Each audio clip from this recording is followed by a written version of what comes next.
It's Game 9 on this 10-game road trip that's seen the Astros rise to the occasion with an impressive 5-3 mark. Tonight from Cleveland's Progressive Field, the Astros try to continue the hot play as they send Colin McHugh to the hill for Game 2 of this three-gamer.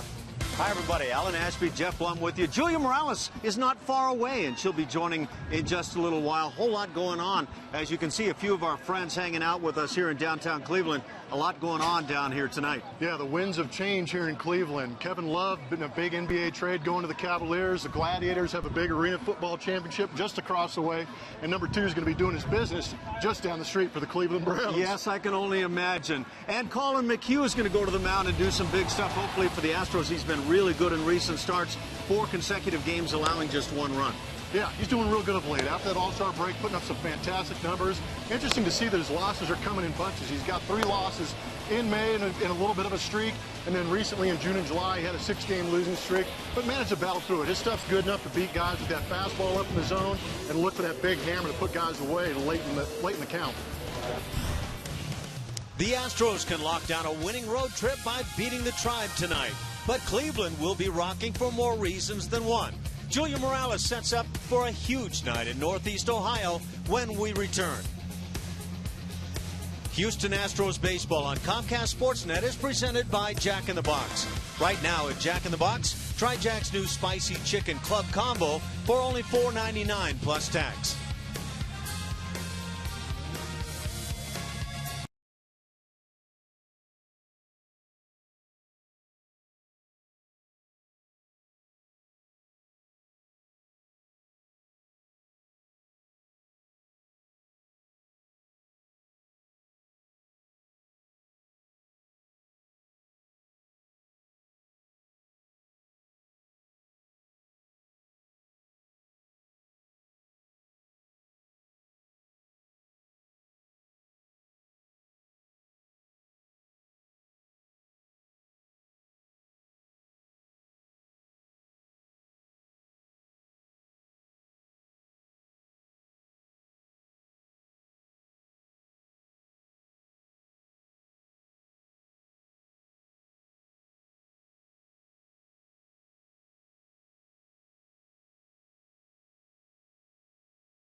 We are at First Energy Stadium right now. That's home of the Cleveland Browns, who are in preseason action.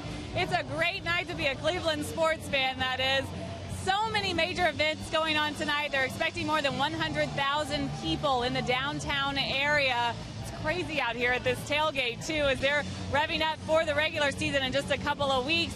And like I mentioned, the Browns playing, but some big news for NBA fans. If you're a Cavs fan, you are happy to know that the trade is official. Kevin Love will be coming to Cleveland to join LeBron James. Some big news there. Also, the Browns, like I said, they will be hosting the St. Louis Rams right here. Brian Hoyer and Johnny Manziel, some guy out of A&M, will be taking snaps at this stadium.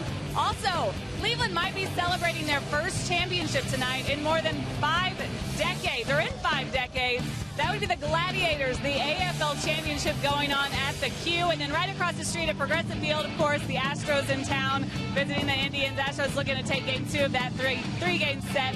We bring you back out with one of the fans. My favorite one is Nick, though, dressed and ready to go like you're going to play for the Browns tonight. What's a night like this for you? I know you're a big Cleveland fan. Everything good going on right now. We got the Gladiators. They're going to the Arena Bowl right now. They're going to bring a championship back to Cleveland. We got the Browns, of course, in town. We got the Indians. Kevin Love's back. Cavs are on top of the world right now, and Cleveland's at the center of it all.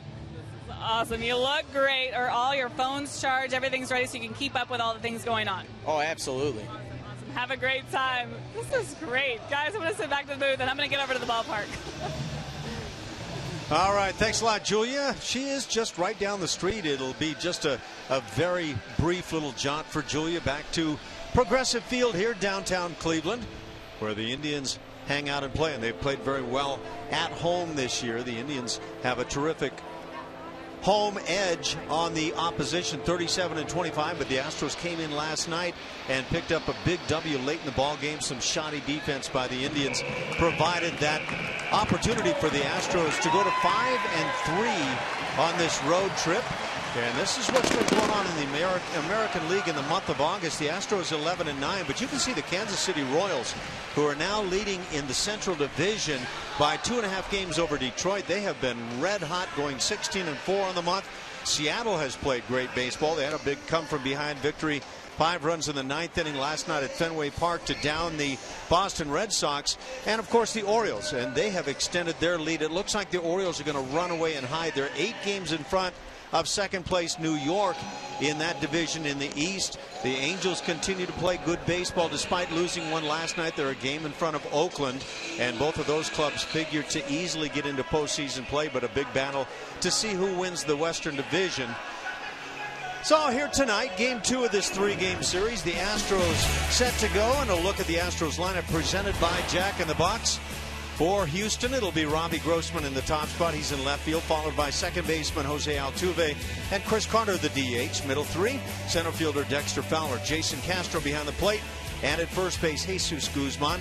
And the bottom 3, Marwin Gonzalez. He's at short, had a big home run last night. Jake Marisnick is in right, and at third base, Gregorio Petit.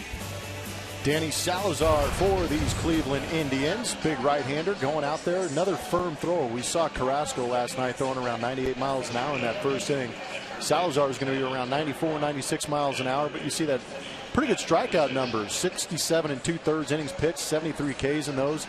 Lefty's having a tough time, but right-handers figuring him out. And sometimes when you throw hard and flatten out a fastball, it's going to get hit out of the park. 10 home runs allowed this season for Danny. Right-hand batters have had a big edge on Salazar so far this season. Kind of hard to figure numbers like that. He's actually pitched pretty well against left-hand hitters. And the Astros have a blend of righties and lefties in there tonight. Jesus Guzman getting the start at first base over John Singleton, and that might be factored in with some of those numbers. But we're set to go. Robbie Grossman will stand in and get the night started. The Astros again took 2 out of 4 in Boston. 2 out of 3 over the Yankees at Yankee Stadium, and now game 1 here in this 3-game series with the Indians. So they've been playing some very good baseball. And our first pitch on the evening, fastball pumped right through. The Indians have won 4 of Salazar's 6 starts here at Progressive Field this year. Well, we saw a great arm last night, and like Blummer says, another very good one here this evening. Back in April, on the 10th of that month against the White Sox, Salazar became the only pitcher in baseball's modern era to record 10 strikeouts in an outing that lasted fewer than 4 innings. So you get the idea. He was just punching them out. He is averaging, like Colin McHugh, just a notch under 10 strikeouts per 9 innings. Hot shot back up the middle and just out of the reach of the shortstop Ramirez. Solid base hit as Robbie Grossman gets it started. Astros like to see that. Robbie Grossman gets those hits and the numbers are high. They usually have a pretty good opportunity to win, and proven to be a pretty good leadoff man now. He is doing a very nice job, you bet. Return to sender. Salazar has suffered defeats in each of his last 2 games.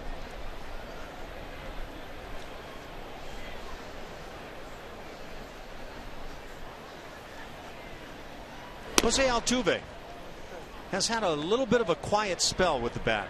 Still leads in the batting race. Jose comes into play tonight hitting .334. Still a sizable lead in terms of hits in the American League.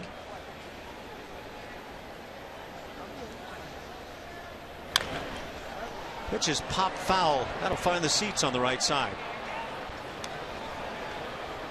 Now Jose would love to get it hot once again. Jose's not hot until he's getting 2 and 3 hits a night.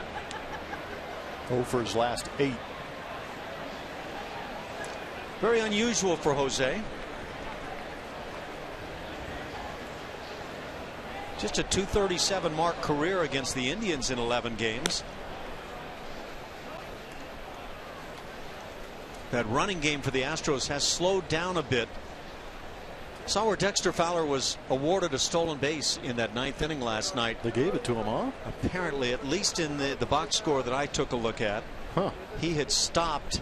Throw went down to second base, bounced and kicked off the shortstop covering at the bag. Yeah, that 1st and 3rd situation, it's a standard play that's put on every once in a while. Try and steal that run from third base. But yeah, he stopped halfway there.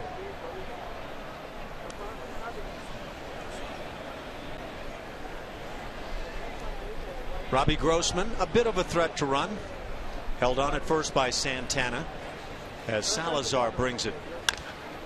Altuve pops it again down the right side toward the seats, and this one will just be a row or 2 back.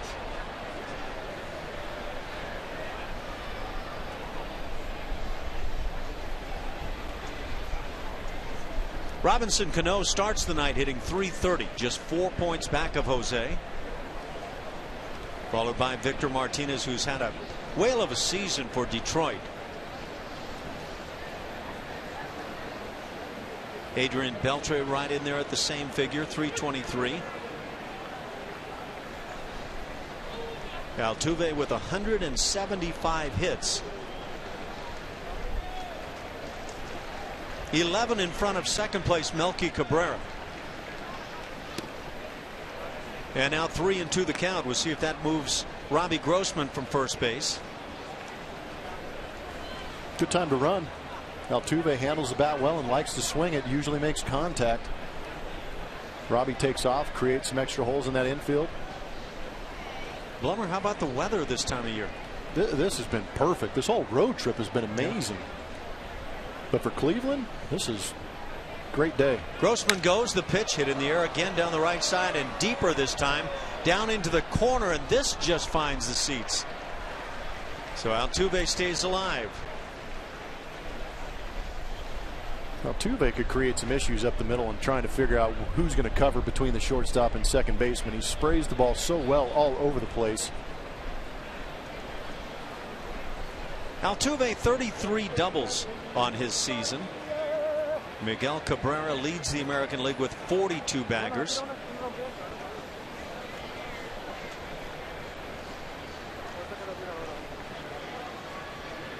Again the 3-2. Again Grossman goes. Hot shot to second base. They'll feed on to second and get the out. And the double play. 4-6-3.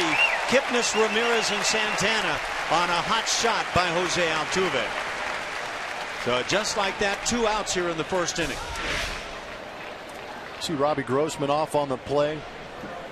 On a regular ground ball, they don't have a chance to get Robbie Grossman. Altuve just hit that ball too sharply.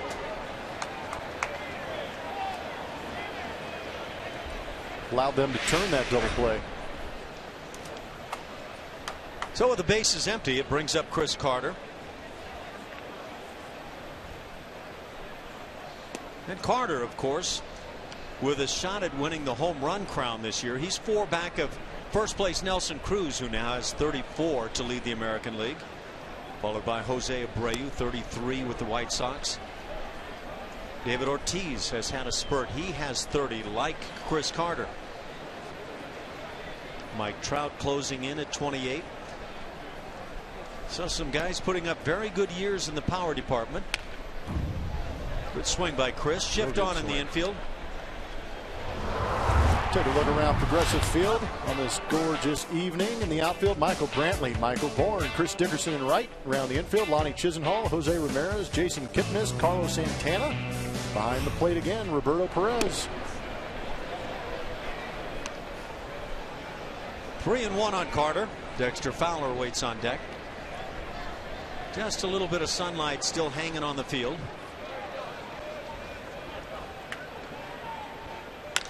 Carter pops it up on the right side. Second baseman Kipnis right about in the normal spot now, makes the catch.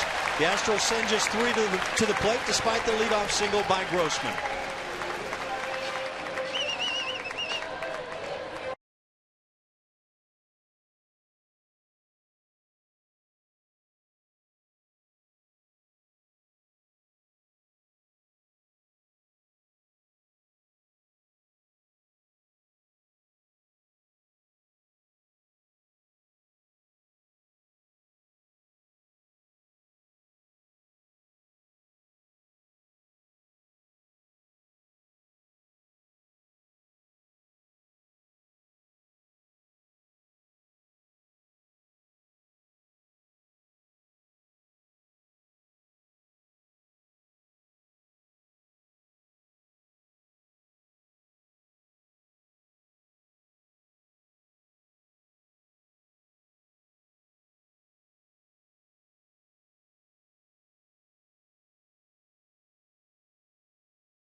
Play. And that lineup for the Indians tonight features Michael Bourne in the top spot. He's the center fielder, followed by shortstop Jose Ramirez and left fielder Michael Brantley. The middle 3, Carlos Santana. He's at first. At second base, Jason Kipnis, and Zach Walters, who homered in last night's game, is the DH. Bottom 3, third baseman Lonnie Chisenhall, Chris Dickerson in right, and doing the catching, Roberto Perez. Colin McHugh for your Houston Astros, having himself a pretty good year this year. The record doesn't dictate it, but that ERA is pretty good. 114 innings pitched, 124 strikeouts. He's doing himself a great job, and as said, his counterpart is just under 10 Ks per 9. So is Colin McHugh. Does a good job. His away record and ERA 3-3 with a 1.82, which is best among American League right-handed pitchers. Pretty impressive stuff for Colin. Not sure many people thought that this was possible, what he has done so far this year, but he has gone from a guy called up in early April to make a spot start or two to a guy who's a fixture in this rotation for the time being, as he misses on the first couple of pitches. And I don't know how you see it, Blummer, but looking toward next year, this is a guy I have as absolutely in the rotation. No doubt. At 3-0 the count. Not a guy you want to walk, Michael Bourne, even though not stealing many bases this year. You talked about a bit of a problem with the hamstring over the course of the year.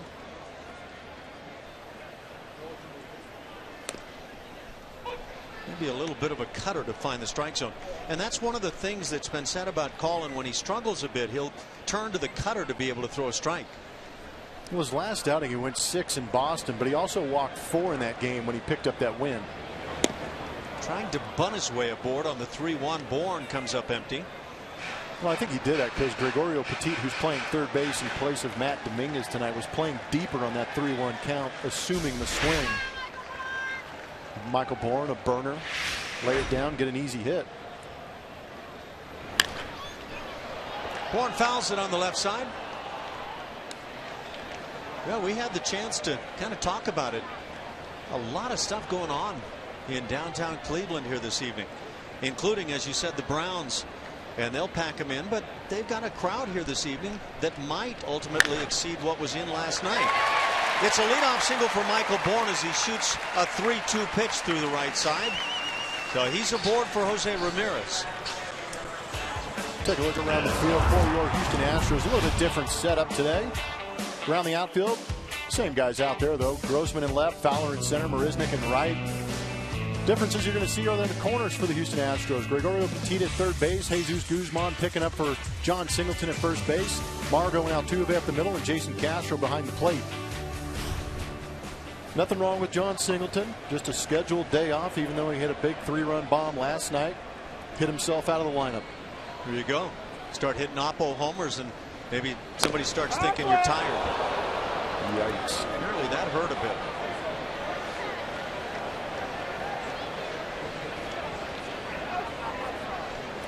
We had a name for managers that would sit you after you get a big hit or a couple of hits. Complimentary, I'm sure. The cooler. Yeah. Yeah, that's good. Guy has a 20-game hitting streak, and it's time to take a day off, huh? Yeah, we got to put this guy on ice. Speaking of ice, there's going to be some on that right ankle of Ramirez. There will be at some point tonight, that's for sure. You do that enough times and it'll stay with you for life. I can attest to that. I know you've said the same thing. Oh, yeah. 0-1 the count. It always seems to flare up when my wife asks me to do the laundry. I just can't go, honey. Or when the kids, when they were little and they wanted to do the rides on your feet. Oh, yeah. And your shins are just killing you. Yeah. That was always my big one. Michael Bourne has stolen only 8 bags this year. He does not go. Showing bunt, Ramirez takes a strike. 0-2 the count. Looks like he's still feeling the pain.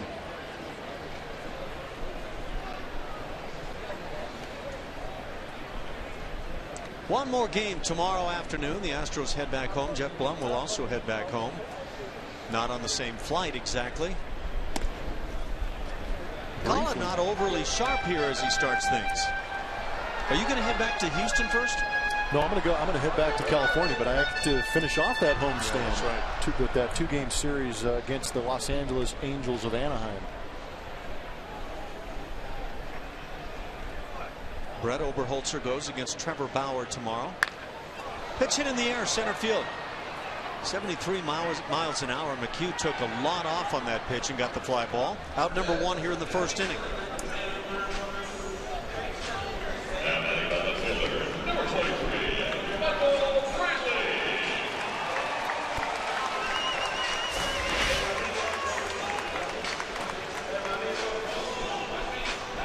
Got away with one there. Kind of hung a curveball, didn't he? Yeah. It's only a hanger when a guy slams it.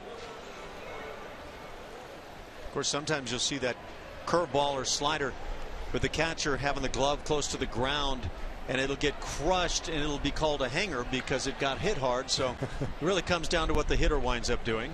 Michael Brantley at the plate, and we talked about it last night. He's had a great season. Brantley hitting .311 with 18 homers. He's driven in 80. And if you like the running game, he's stolen 15 bags in 16 tries. The Indians have kind of spread out the running game. They're 6th best in the league in that category with 76 stolen bases.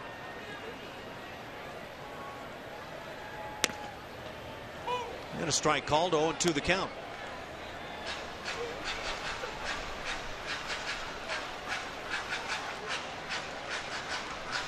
There's Terry Francona. They call him Tito. That was his dad's name, and former Major League ball player as well. I think the reason the crowd's out here today is because I'm seeing a lot of Terry Francona t-shirts. They've got fireworks after the ball game as well. Wow. Pitch out. Snap throw down to first base. The Astros taking a shot that maybe Michael Bourne would be on the move. Some tough decisions being made for Clevelanders tonight. Boy, no kidding.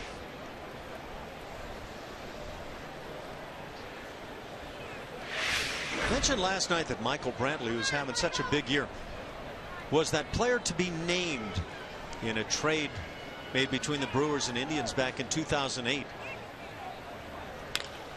He waits on the breaking ball, hits it in the air, left center field. Grossman makes the play. Halfway is Bourne as he'll get back. Out number 2 brings up the cleanup man, Carlos Santana. You imagine that deal? You make a deal, you've got a kid in the minor leagues. Turns out to be Michael Brantley, and you send him off, and 5-6 years later, he turns out to be one of the best players in the league.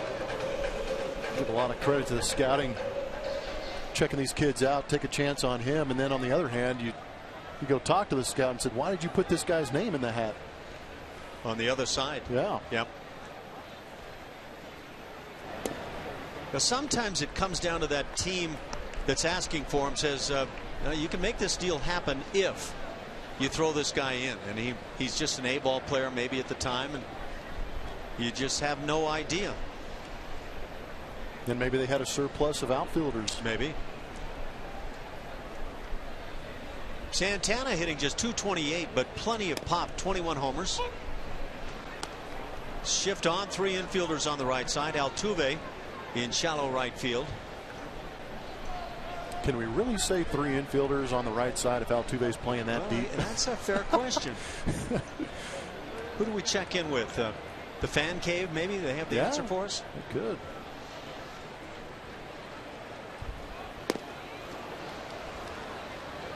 Boy, that off-speed delivery working nicely for Colin McHugh. I think that's a pitch we don't see often from Colin McHugh. Changeup, you see him turn that thing over. See the hand deep into the glove there.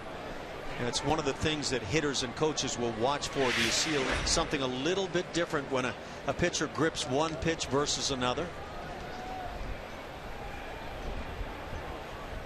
You hope as a pitcher you can only see that from center field.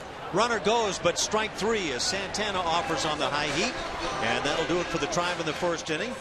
McHugh picks up a strikeout. We're scoreless after 1.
And no score on the board. Catch all the second half action on MLB.tv Premium, the #1 live streaming sports service. Watch every out-of-market game live in true HD on over 400 devices. Visit Astros.com for details. Jose Altuve has to be kind of grinding right about now. Hits were coming so easily. 3 and 4 a ball game. as he was running away from the league, but suddenly the game catches up with you, and it's just not easy. Dexter Fowler will lead it off here in the second inning, followed by Jason Castro and Jesus Guzman. Fowler hitting .276.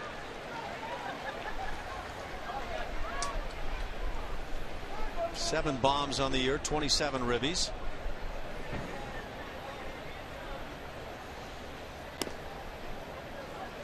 .95 on the heater.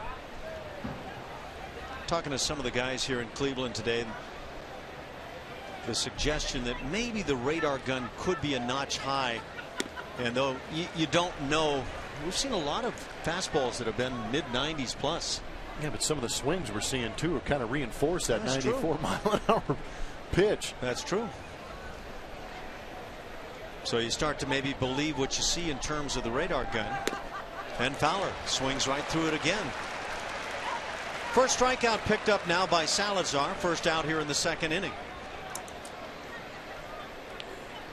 Yeah, some guys go out there with 95. It's easy to pick up. Yeah. Doesn't really change plane. Stays nice and straight. Some guys go out there and looks like it's on you right out of his hand. You know, it's interesting. You talk about changing plane, and you know the guys that get the really good movement are really tough. But the guys that get a lot of strikeouts, at least from my perspective, having been behind the plate, are the guys who spin it real hard on the four-seamer, and they get that one that literally doesn't change plane. It just flattens out on you, and you tend as a hitter to be under it. It's just not the natural pitch. Yeah, because as a hitter, you're looking for that downward movement. Right. That angle, that downward angle. And when guys get low enough and create like that fastball, like Tom Seaver's a guy that really got down. Nolan Ryan, like you said, gets down and really creates that plane where it almost looks like the ball is rising. And Roy Oswalt, for me, was one of those guys that did a great job. Yep. Castro hooks one down the right side.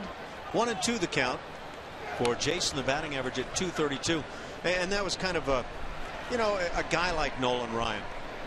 The best way to really kind of light a guy like that up is to say you got a good sinker tonight, and the eyes get big, and now you start really bringing it. You knew what to say to get him going, huh? Part psychologist back there. No Tommy Lasorda, that's for sure. Castro stays alive. 1-2. But yeah, that kind of pitcher, I would imagine Steven Strasburg could be that kind of guy. A number of guys we've seen where you want that four-seamer to really ride, and when you do it, you get the swings under the pitch. 2-2 on Jason. There's a guy up in Seattle, big Chris Young. Kind of throws that invisible fastball and gets outs with it. Doesn't really overpower anybody, but just creates a weird angle for the hitters to try and square up. Soft tosser, 6'10". Pitch is hit on the ground to second base. Big hop for Kipnis, and out number 2. Just a reminder, as you enjoy a cold one, to look forward to Miller Time later in tonight's game. It is brought to you by a nice cold Miller Lite.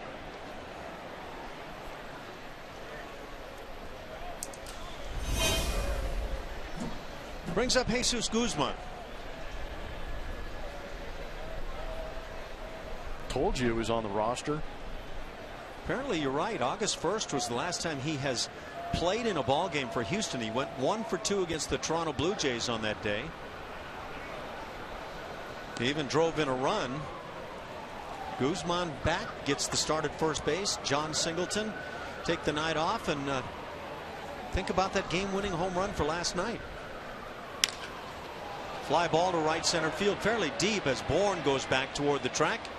He's there to make the catch. A 1-2-3 second inning turned in by Salazar. We've played an inning and a half. We are scoreless in Cleveland.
Anderson making cancer history.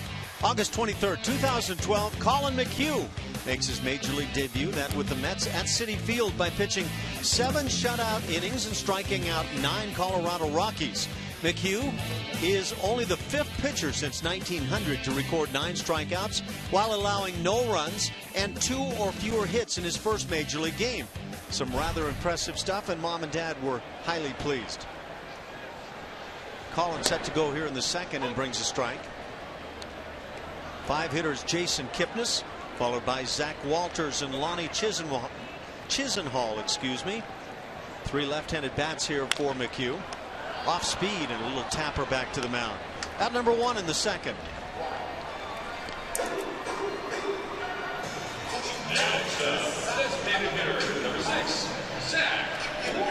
Zach Walters is the DH. Last night slammed the home run to right field, a solo job.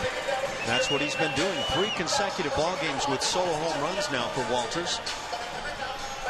He's got 8 hits on the season, 5 bombs. That's pretty good production.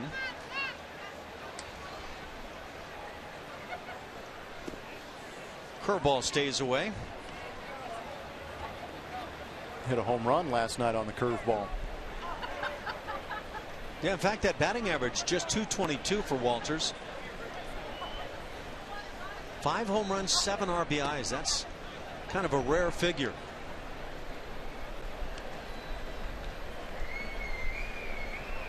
He's got just 36 official at bats. So here's a guy hitting a home run just about every 7 at bats now this season.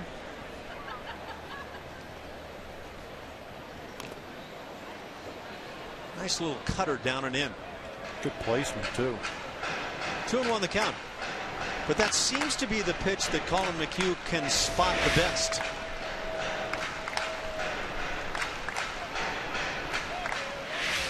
You always anticipate that a pitcher can get the fastball over at any time.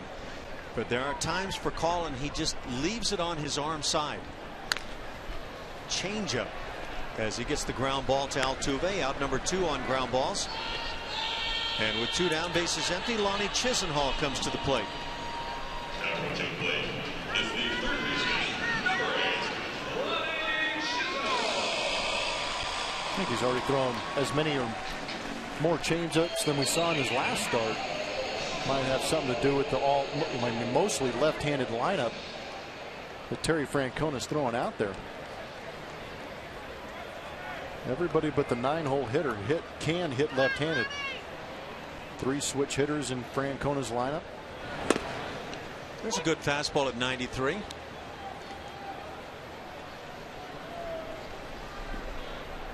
Now, if we see Colin McHugh go 94-95 here this evening, then you probably can anticipate that the radar gun might be jacked up a bit. Takes a little off at 89. But Colin's really good at this, at changing the speeds just a little bit, varying what the hitter's going to see. He is anything but the thrower on the mound.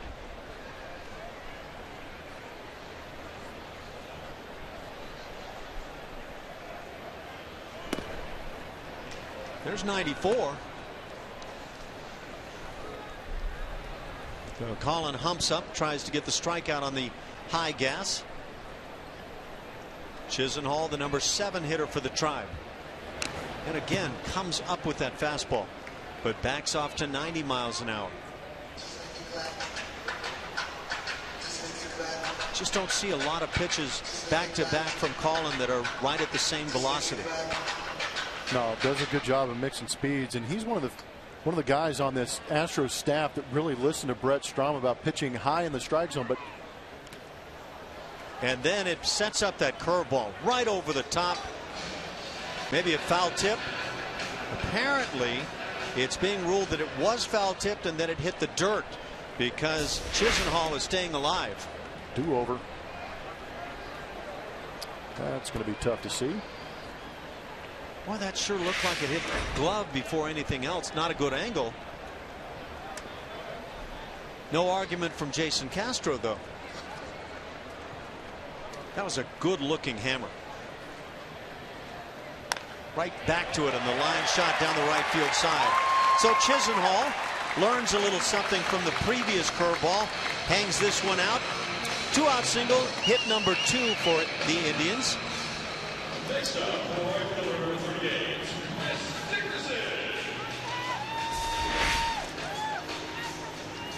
Yeah, tried doubling up. Not a bad pitch, but still a little bit up in that part of the strike zone. Chisenhall just did a good job.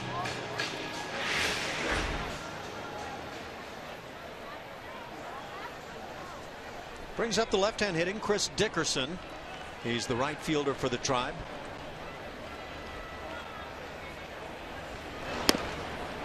Got a very athletic outfield. Dickerson 0 for 2 in last night's game.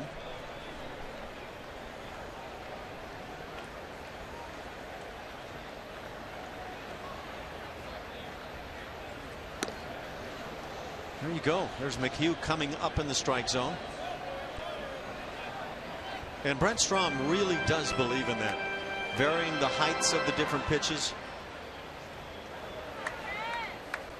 So it's hard to talk about a pitcher being up on a given night because it may be by design. I wonder if he uses that language too, saying up in the strike zone, because that's almost a curse word to pitchers. Yeah, that's pitching right. up. You know, that's something they really want to stay away from. The theory is if the ball's up, it's going to get crushed. But I think that's more on off-speed pitches. You know, if you hang a changeup up, if you hang a curveball up, it a better chance of getting hammered. Here's a little fister going to drop in right field. Turning second, heading for third is Chisenhall as the throw comes in, and they've got him easily. Good throw from right field. Jake Marisnick shows off the arm once again. As he's able to get Chisenhall, that'll do it for the Tribe in the second. They get a couple of hits, but they make a base running blunder in trying to test this arm in right.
Indians, and time for our Geico quote of the day. It's about John Singleton.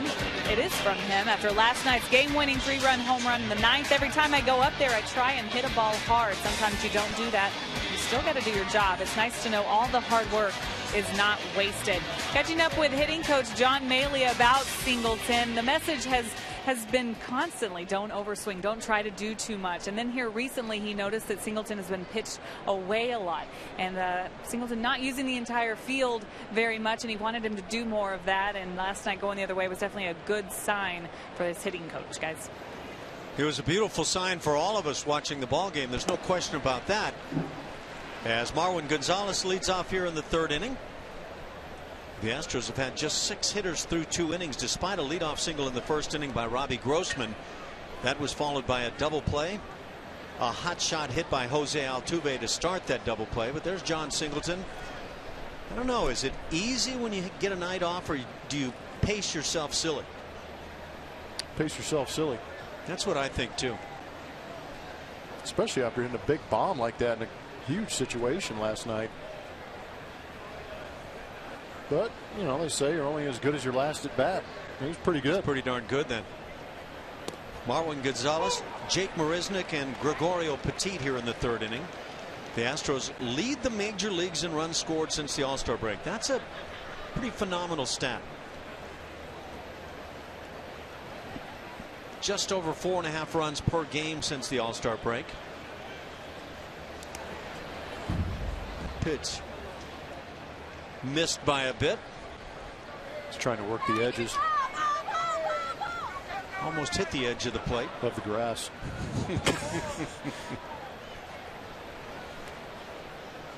The Astros are also second in the major leagues in home runs since July 1st. Little ground ball right off the end of the bat. Marwin digging down the line. Chisenhall with the play and able to get him. It's the one thing about Marwin Gonzalez, he doesn't run overly well and didn't have much of a jump on this cue shot. Yeah, I thought he'd have a chance at first. That thing bounced foul, came back fair.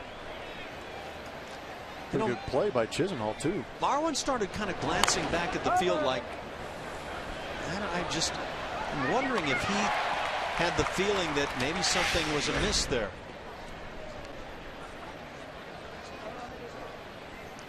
One out, it brings up Jake Marisnick, who made that very good throw from right field to cut down Lonnie Chisenhall, who made a big mistake trying to go first to third on that base hit by Dickerson. Really a rather easy play for Marisnick with his throwing arm. Slider lined into left field. Jake Marisnick continues to play good baseball. Well, he's gotten a chance to be an everyday outfielder, and he is seizing it. I'm liking it. Gets traded over here, getting an opportunity every day, like he said, and doing a great job with it. He's got that stroke going here in the American League. And he's actually shown that he can hit other pitches than just the fastball. Tell you what, if things finish out with Marisnick having a good finish to the season, Robbie Grossman having a good finish to the season, Alex Presley comes back, Springer gets healthy. I mean, good grief. What's spring training? It's going to be tough for Bo Porter to try and find places for these guys to play. Yeah, I was going to say, what do you do with all those guys as outfielders? Well, if I had to choose right now, I'd be Marisnick, Fowler, Springer. Yep. That's just me. I like the athleticism, and I like what those guys do. They bring something to the lineup. Marisnick's doing a great job down at the bottom of the lineup getting on base, and he's a great defender. But Robbie Grossman is raking the ball at the top of the lineup too, so it's kind of tough. Gregorio Petit, another one of those interesting guys that, where might he be come next spring training? Well, he could turn into this year's Marwin Gonzalez next year. Been really good. Yeah. I've been real impressed with him. He can sit for a little while and come up and get you a good swing on the club. That's a valuable guy on the bench that can do that. Well, I was just going to say, he seems like one of those Corporon types, those guys that know their role, and when they get the chance to get in there, they make it happen. Little hit and run played right here, as on the move was Jake Marisnick.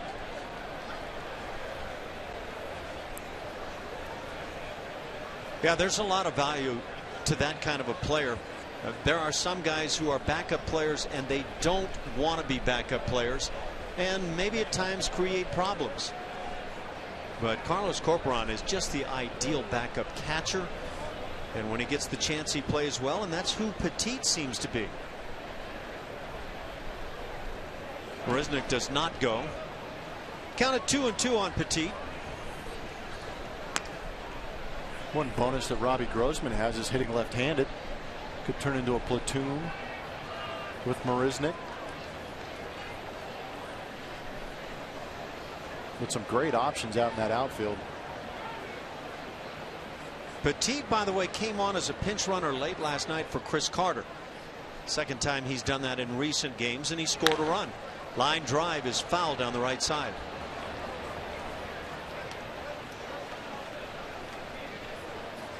Yeah, that was that 9th inning. Tie ball game. The Astros dropped a 4 spot on the board and won it 5-1.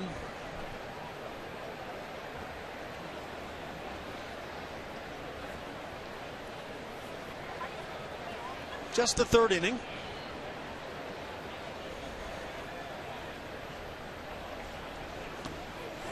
And down on strikes, Petit.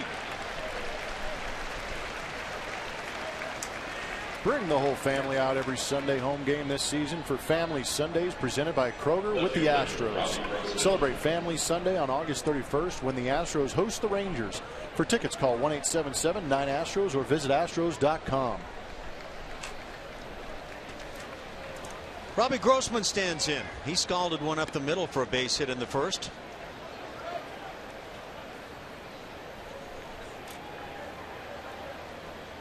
And with that base hit, batting average at .215.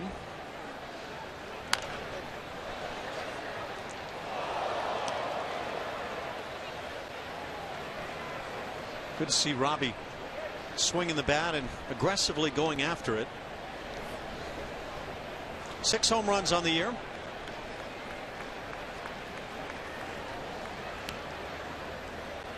And as Blummer mentioned, he's slotting in nicely as a leadoff man. Lays off that sinking fastball.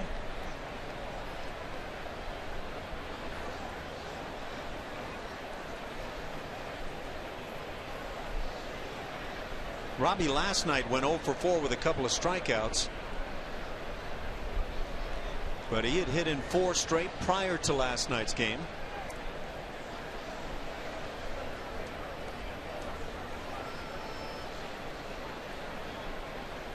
Skies yet to turn dark here in Cleveland. They've got NFL football, arena football, championship game in arena football, right? Big night against the Arizona Rattlers. The Gladiators and the Rattlers. Not an Ashby to be seen. You guys, you know, this is great. What a night, Ash. You guys are just foul. Fastball is high. It's 2-1.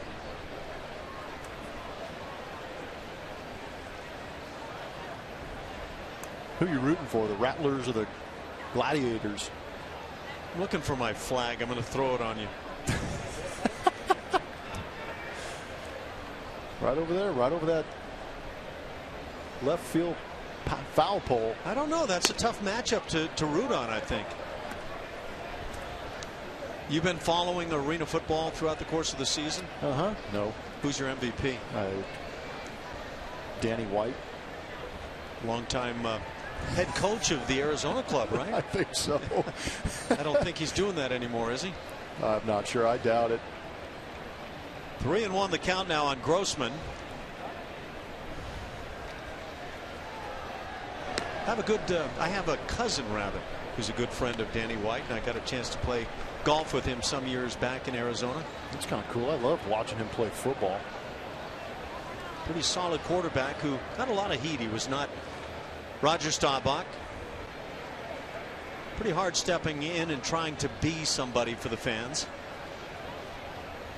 Runner does not go. The pitch is up and in. Grossman draws the walk. Puts runners at first and second for Jose Altuve. And Jose, as Blummer mentioned, 0 for his last 9 now. Maybe a chance to get hot and have it be meaningful.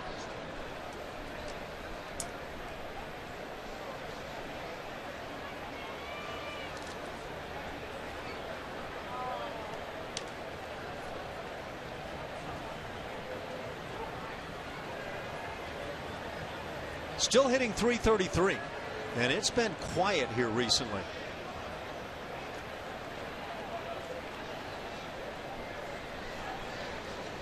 Jose was 0 for 3 last night, 0 for 4 in the final game in New York.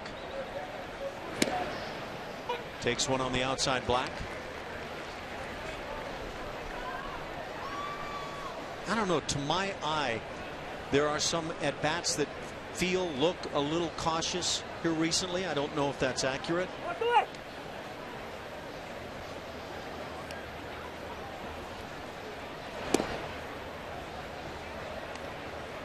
Ball and a strike on Jose.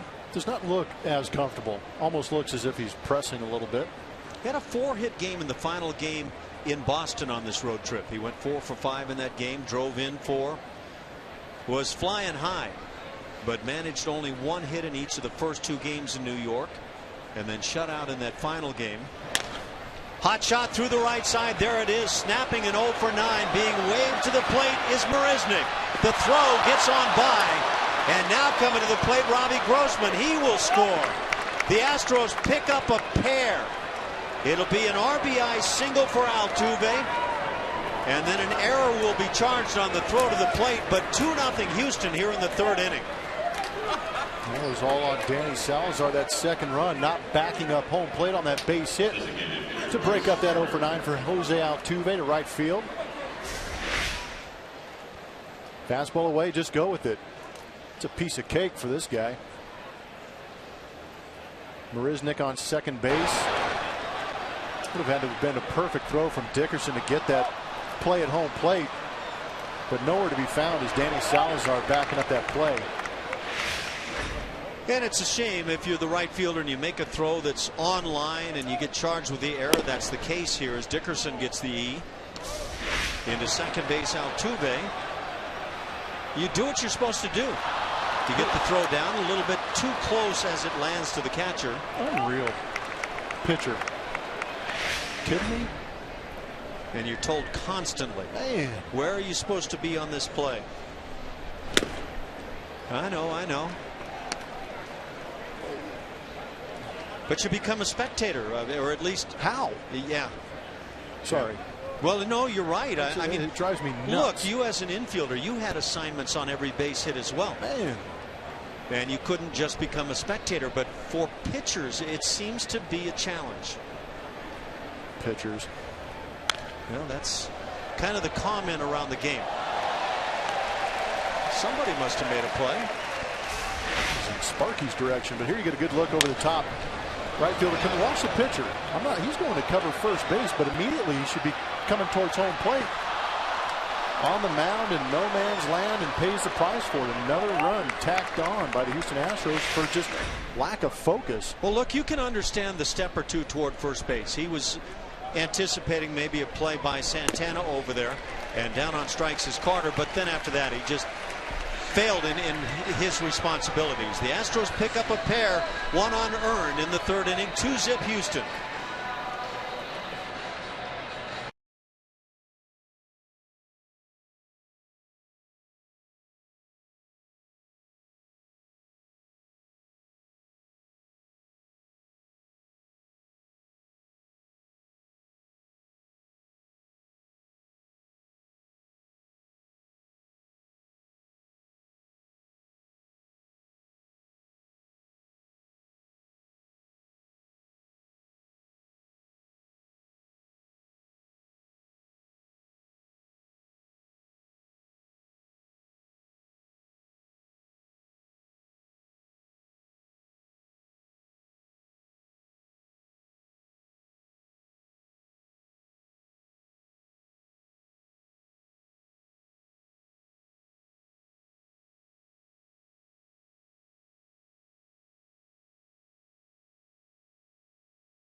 Would be 2-0 over the Indians, and it's time for you to tweet your photos using hashtag CSNHFanPhoto. This is for a chance to be shown in an upcoming game broadcast brought to you by AT&T. Guys, you were talking about the Arena Football League Championship. That is just now starting, so I'm actually going to head over and see what's going on. I'll give you guys a report, and we'll see what happens. I want a T-shirt. I don't want a report. A T-shirt? A report isn't good enough? Oh, I guess. It's a tough crowd up here, Julia.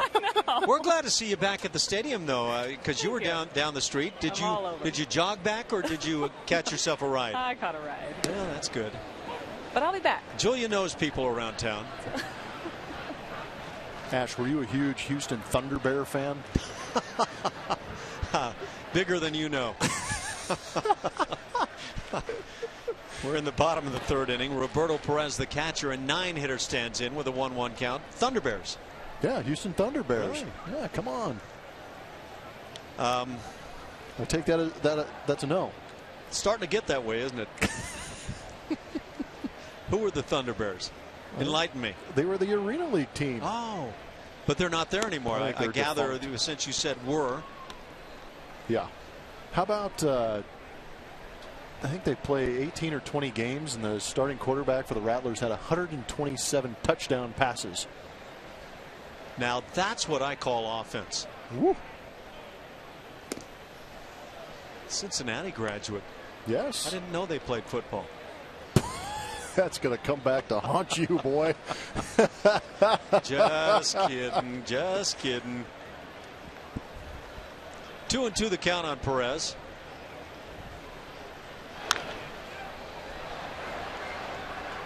The Thunder Bears were founded in 1996 in Houston. Really? And what was their original name?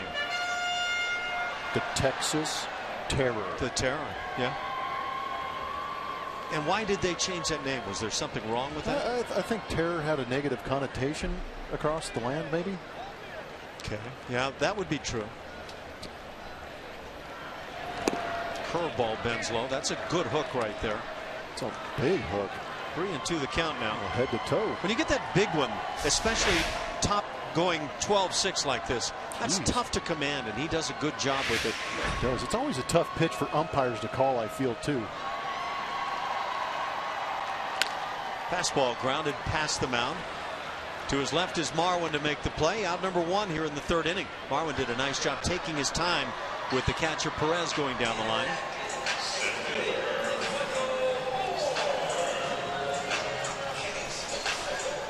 So how come arena football didn't last in Houston?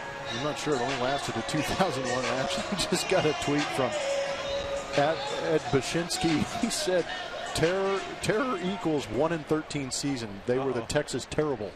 I see. Yeah, there's always danger about a name that can be twisted too. Oh man. Yeah, it's tough to work with Thunder Bears. But see, what I like are the names that minor league baseball uses. Now those are creative names. Yeah, they are. You know, Lugnuts and that Sand Crabs, and those are great names. Hot shot by Michael Bourne as he just slashing away on the left side. 0-2 the count. The Scrappers. How about the Chihuahuas? Yeah, in fact, Oklahoma City was playing the Chihuahuas last night. It's a big matchup.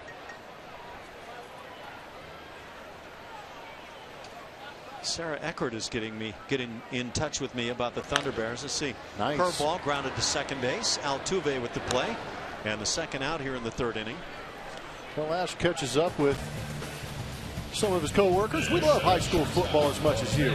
All this week, our high school series, Road to State, highlights the top talented teams in the greater Houston area. Kept Sportsnet Central's Road to State tonight at 10 p.m. and midnight only on Comcast Sportsnet.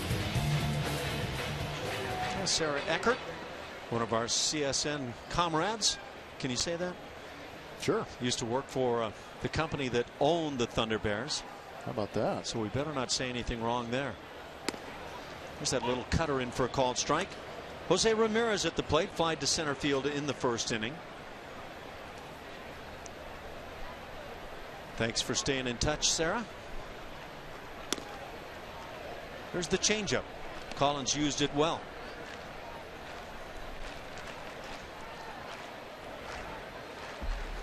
So how does a Cleveland sports fan stay in touch with all that's going on tonight? Thank goodness for mobile devices. There's the change again. I would imagine most of the teams around the league, when they've got two sports going on, you know, early in the season with the NBA crossing over with MLB, and now late in the season you've got the NFL going, they do a good job of putting things on the scoreboards around the ballpark. So Kevin Love is now a member of the Cavs, huh? That's a big deal. They've got the new big three out here in Cleveland. LeBron, Love, and Kyrie Irving. Yeah, that's right. Do you agree with the experts who believe the Cavs will win it all this year? How can you disagree? Those are some three solid guys to have on your court.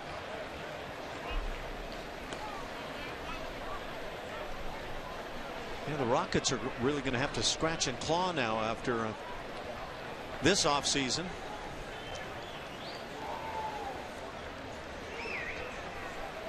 Two and two the count. They got the self-proclaimed best player in the NBA on their team. Yes, they do. Here's a gapper to right center field. This is going to scoop. Cut off by Dexter. Into second base is Ramirez. He'll stop there. Two-out double will bring up Michael Brantley.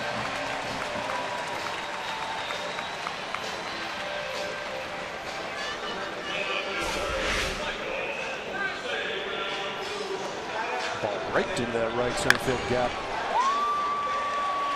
Just the second double for Ramirez.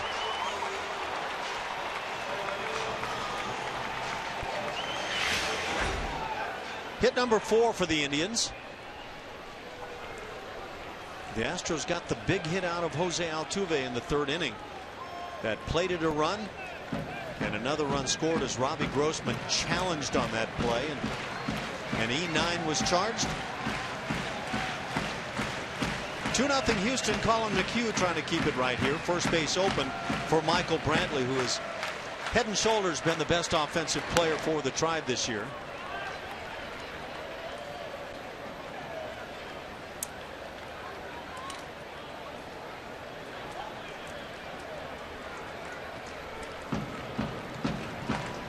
Brantley flying to left field in the first. And not just a good hitter, plenty of power, 18 home runs on the year. Curveball grounded right side. That's going to be a base hit. Here comes Ramirez to the plate. Marisnik guns to the plate and cut off by Colin McHugh. And it looked like the Astros had a play. And Colin McHugh completely out of position, and for some reason touches a baseball that he had no business touching. Brent Strom's face pretty much said it all for me right there. Absolutely. And there the astonishment on Bo Porter's face. Kids, if you pitch, you give up a base hit, go back up home plate if there's a play at home plate. Do not stand in the way of the baseball. That ball may have gotten there in time to give Castro a chance to get the tag at home. So we've seen it twice now in an inning of play. And in both cases, ground ball to the right side. So the first move was to first base. That's natural. But then you turn around and you sprint. If you don't get there, you at least sprint as hard as you can to try to. But Colin McHugh makes a huge mistake. And it looked like he simply grabbed the baseball because it was coming his way for no other reason. Look at him.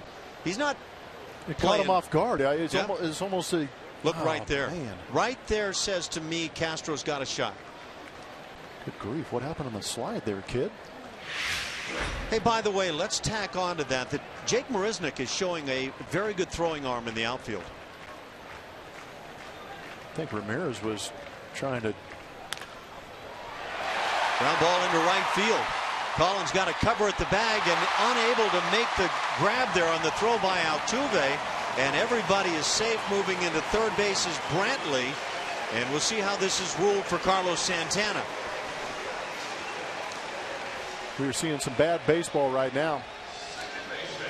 And Jesus Guzman is not your everyday first baseman, so it's kind of tough for him to remember some of the coverages. But you know you're in a shift situation right here. Watch him as he tries for this.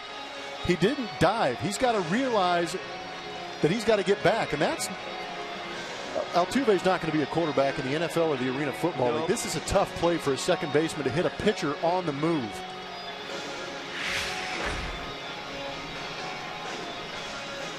Well, we may very well have not seen Santana come to the plate had Colin McHugh just gotten out of the vicinity on the previous hit.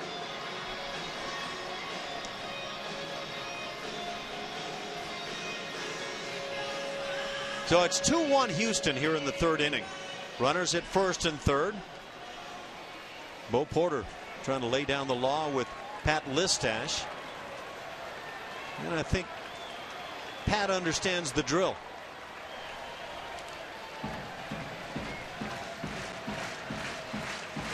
No error on the board for the Astros, so I'm assuming with the 6 hits put up there That's ruled a base hit for Carlos Santana as it brings up Jason Kipnis. 3 consecutive hits with 2 outs.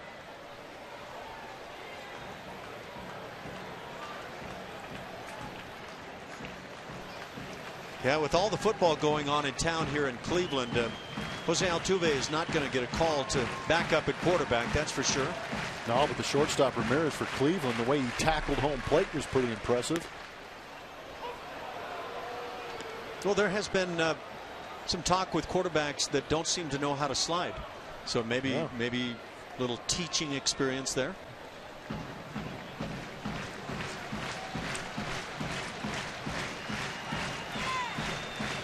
Ball and a strike on Kipnis. All of a sudden, the wheels have come off a bit for Colin McHugh. That base hit by Brantley. A couple of hitters back, snapped an 0 for 15. We're going to be looking back at this inning in a couple innings because the pitch count is going to explode for Colin McHugh. Now 2-2 the count.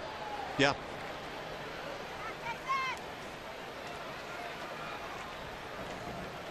.58 now for Colin. Is that the figure? Yeah, 24 in this inning, and it's fundamental baseball. I know it's the dog days of August, and it's been a rough, long year, but you still have to go to where you're supposed to be. Well, it really should be second nature, should it not? Yeah, it should be. You know, and having been a catcher, I know that catchers spend the whole time hollering at pitchers where they're supposed to go. And I'm sure Jason Castro did just that. Just outside. That'll fill it 3-2. That'll put Santana on the move from first base.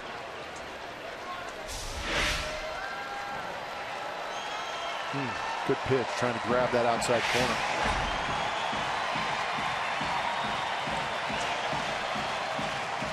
There's that instant as a hitter where you just hope and pray that the home plate umpire sees it correctly. There goes Santana. 3-2 hit off the fist and a grounded foul. Pretty good job by Kipnis. That was impressive. He actually almost kept this thing fair. Got those hands in nice. Had a very big year for the Indians last year. He was their player of the year. It's Julia's buddy. John Adams, the president. Again, the runner goes, and ball 4 is delivered. That's the first walk now issued by Colin McHugh. That'll load him up with 2 outs for the powerful Zach Walters. But apparently Colin can feel somewhat comforted in the fact that Walters, when hitting his home runs, doesn't do it with men on base. Yeah, you definitely don't want to see him do it now. Brantley at third, Santana at second, Kipnis at first. Walters 0 for 1 on the night, grounded out to Altuve. Semi-shift on.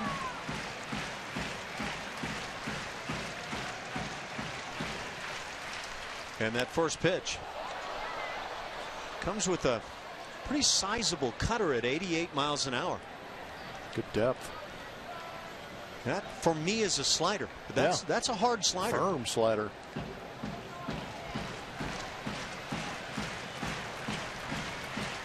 That's all every pitch is these days, Ash. Firm to quite firm.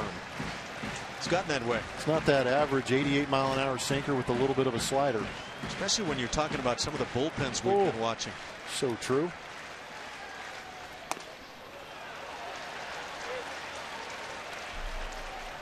One and 1 the count. Big man for Colin McHugh to get. But like Blummer's saying, the night is going to shorten up a bit for Colin McHugh.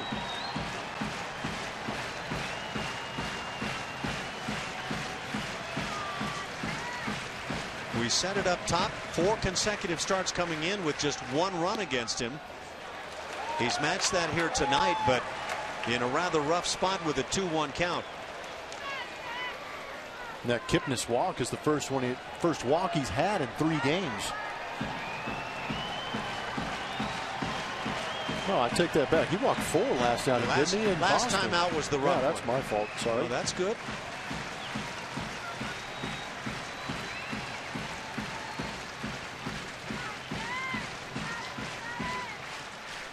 From the stretch, right on the hands and a pop-up back of the plate. Coming back, Castro. And this one is just behind the screen. And oh, so close to getting that 3rd out.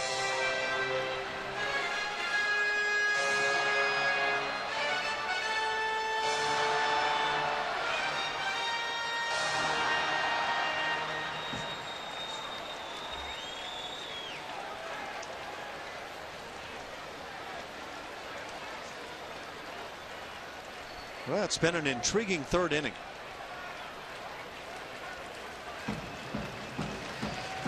The Astros utilized an error committed by the Indians to put 2 runs on the board in the top of the 3rd inning. And now the Astros trying to get out with just 1 run for the Tribe.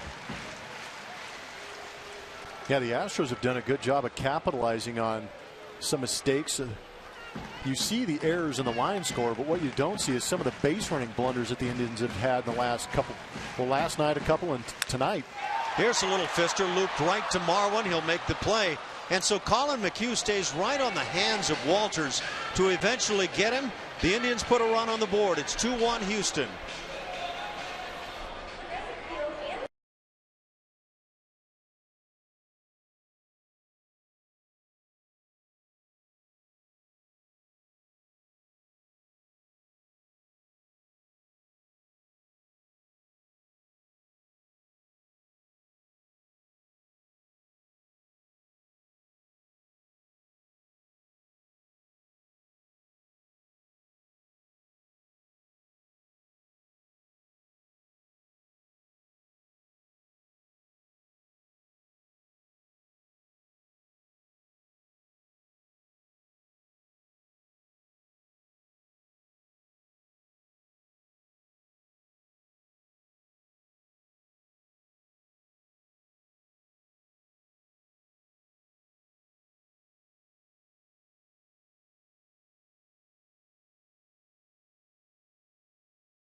The Rangers at 7:10 p.m. 10,000 fans will receive a Lone Star Series t-shirt presented by Houston Methodist. And the game will be followed by spectacular fireworks presented by Marathon Oil Corporation. Visit Astros.com for more details. So Colin McHugh will go back, sit down, keep the arm warm, but try to get as much of a breather as possible. But he's not going to be able to change that pitch count. Through 3 innings, 66 pitches. Dexter Fowler leads off here in the 4th. Dexter struck out in the 2nd inning. Salazar just blew some heat by him.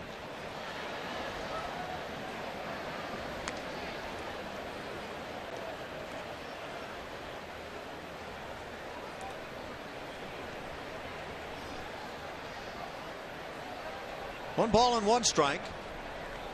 It's Fowler, Castro, and Guzman here in the inning. Right back at 95 miles an hour, Salazar. He had some time to stay over there and regroup.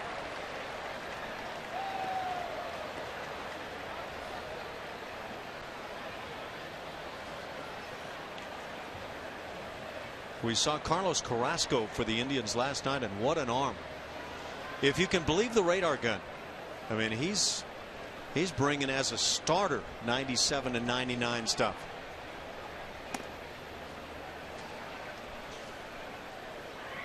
2-2 now on Fowler. 2 runs, 3 hits for Houston. 1 run, 6 hits, and an error, a costly error for the Indians.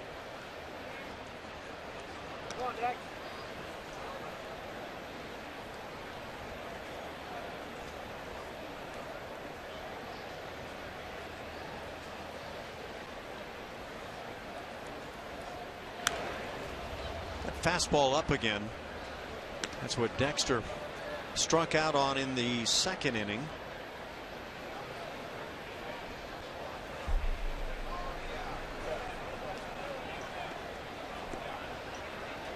Just the second career game for Dexter Fowler against Cleveland. Went 0 for 4 last night. And he draws the leadoff walk. Phil Fowler aboard. Catcher, Jason Castro. Yeah, Salazar really likes that fastball. He doesn't throw too many of those other off-speed pitches. He does have a changeup, does have a slider. We've seen a couple of them. Doesn't throw them for strikes regularly. And he's 79% fastball first time through the lineup. Second time 72%. Third time through 76%. So if you're going to sit on one pitch on Salazar, sit on that heater. Doesn't change the game plan. It's electric. Jason Castro takes a ball to start it. Castro grounded out to second base in the second inning. And again, Dexter Fowler was awarded a stolen base last night. He has 7 in 10 tries this year. But kind of an unusual stolen base as he took off and stopped on his way to second. Throw from the catcher Perez was well ahead of Fowler, but it bounced, skipped off the body of the man covering at second base, went into right field. The Astros took advantage. Yan Gomes, the everyday catcher for the Indians, now on the DL on that concussion DL, 7 days.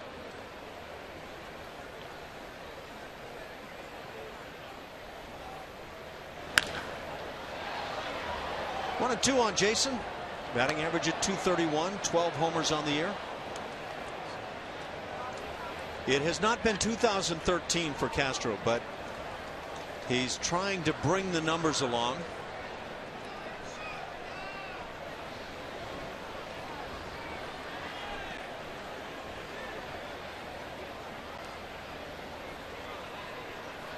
In just his 6th game against Cleveland on his career, and grounds it foul.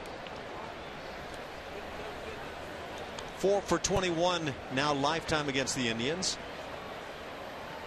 Does have a double.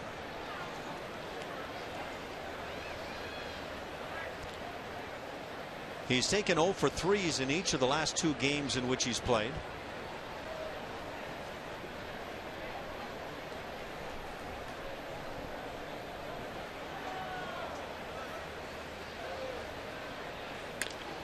Right on the fists. Second baseman Kipnis really shallowing up. He's having a tough time getting around on the heater. He's going to keep getting them until he can prove he can turn one around. There have been times this year where when Jason's gotten the fastball out over the plate that he destroyed to left field last year, where I felt like maybe that wasn't syncing up for him. But right now it looks like the Indians at least are trying to challenge him in. And down on strikes Castro. 4 strikeouts now for Salazar, out number 1. First baseman, Jesus Guzman. Brings up Guzman. He put a charge into one to center field in his first at bat. Got out there to that warning track in center field. Of course, Michael Bourne back to the edge of the warning track. You played in this ballpark. Does the ball carry reasonably? Yeah, I think it carries pretty good, actually. Ground ball third base side is foul outside the bag. And you're going to get your hot, humid days and obviously the cold days. I mean, they've had snow outs here But I think for the most part, this place plays pretty true. Got some funky angles out in right field. 325 down both lines. Got your mini green monster out there in left. It's only 19 feet tall here. I think that's the same figure as the board in left field in Houston. Interesting. Yeah, that's what I want to say anyway. If I was really diligent, I'd look it up. You stay the way you are. We love you just like you are. Yeah, that would involve me taking my feet off the desk. Can't do that right now. I wasn't going to tell anybody. Slider. Yeah, that is close. It's the best one we've seen yet. You take that thing back up to the front edge of the plate, and I have a feeling if you deliver that pitch, you're going to say that had to be a strike. As a hitter, you just hold your breath. Yep. Call it a ball. Call it a ball.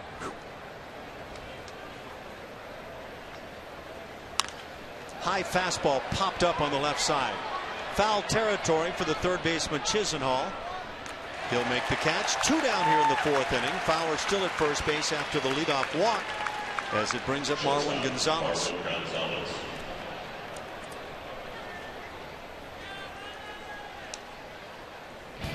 Margot had a good night last night. Got himself a heater. He does what he continues to do with it. Nice quick short stroke, turns it around in a hurry and hits a laser out to right field for that first run for the Houston Astros last night.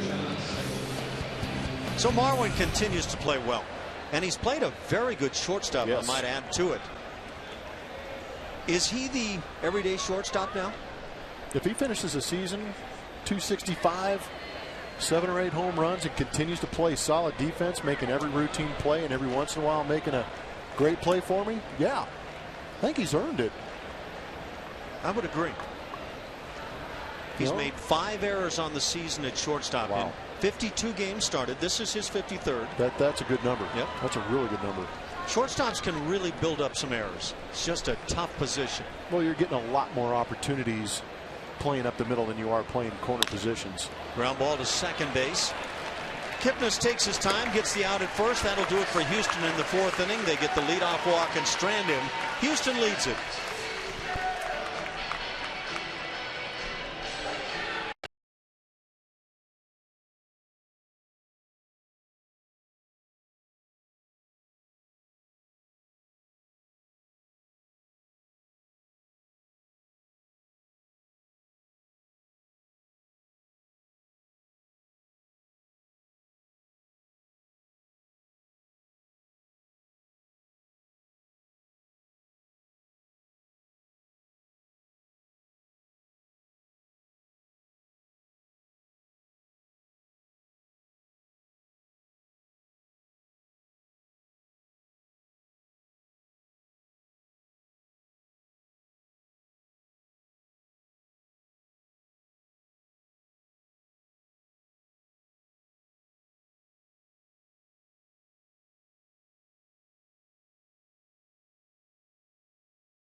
Over the Indians.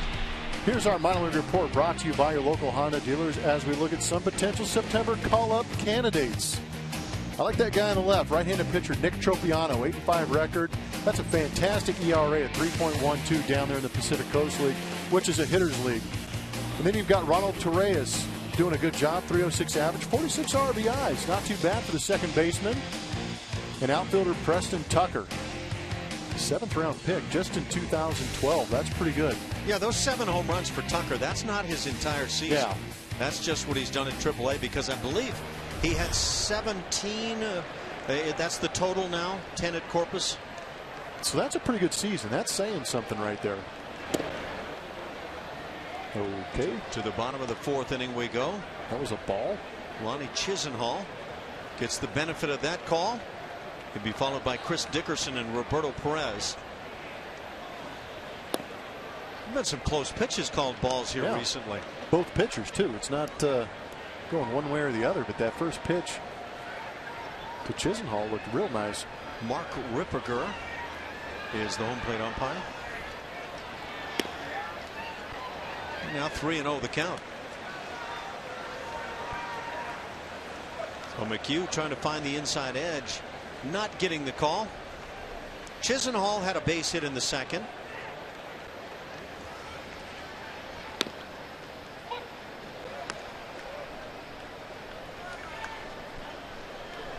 Chisenhall had a great start to his season, and he was a factor in the batting race for a good long while until July rolled around.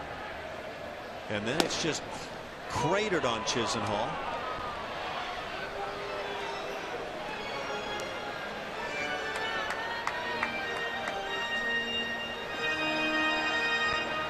Hitting .287, so he's putting together a nice season. But July, he hit .209 in August, 161, and he shoots one into center field as soon as we talk. So Chisenhall 2 for 2 on the night. Some pretty good passes at Colin McHugh.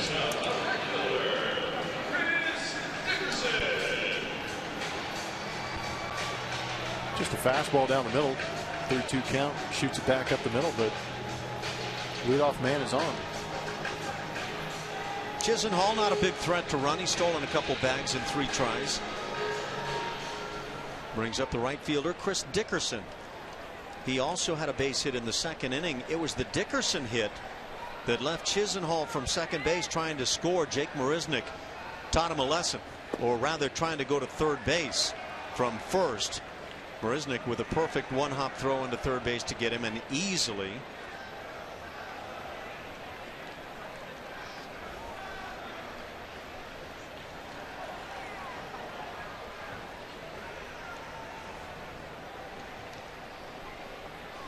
Just the 4th inning.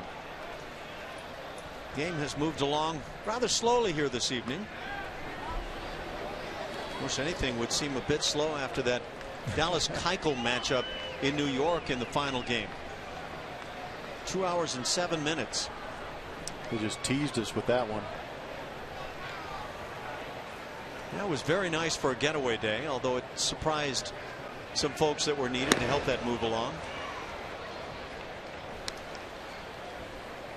Yeah, a lot of pitches thrown so far in this ball game.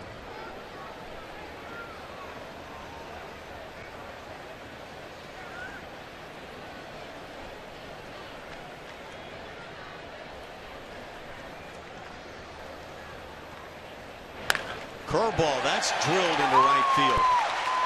Pitch stays up for Dickerson. He's 2 for 2 on the night. So between the 7 and 8 hitters, 4 for 4 for the Tribe. Nobody out for the 9-hitter Roberto Perez. And we'll see if the Indians play a little bunt game.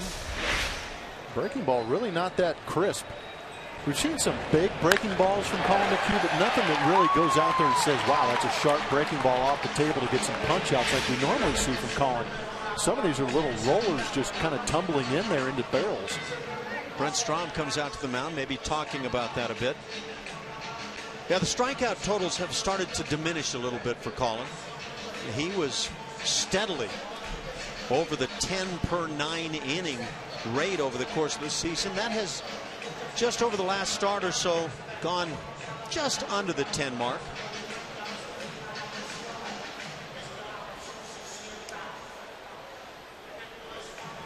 And that may not be Colin McHugh, the punch-out, guy. He may be a guy that has 3 or 4 effective pitches to get outs and get the punch-outs through the game. I don't think 10 a game. That's pretty excessive. That's impressive stuff.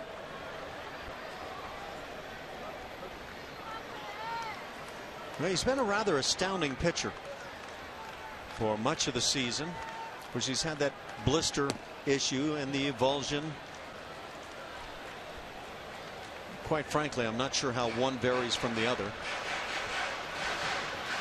Yeah, that's pretty technical stuff. So the Indians with Perez show bunt on that first offering. And there might be lingering effects. Maybe that's why the curveball isn't as sharp. He's not getting the same grip. Could well be.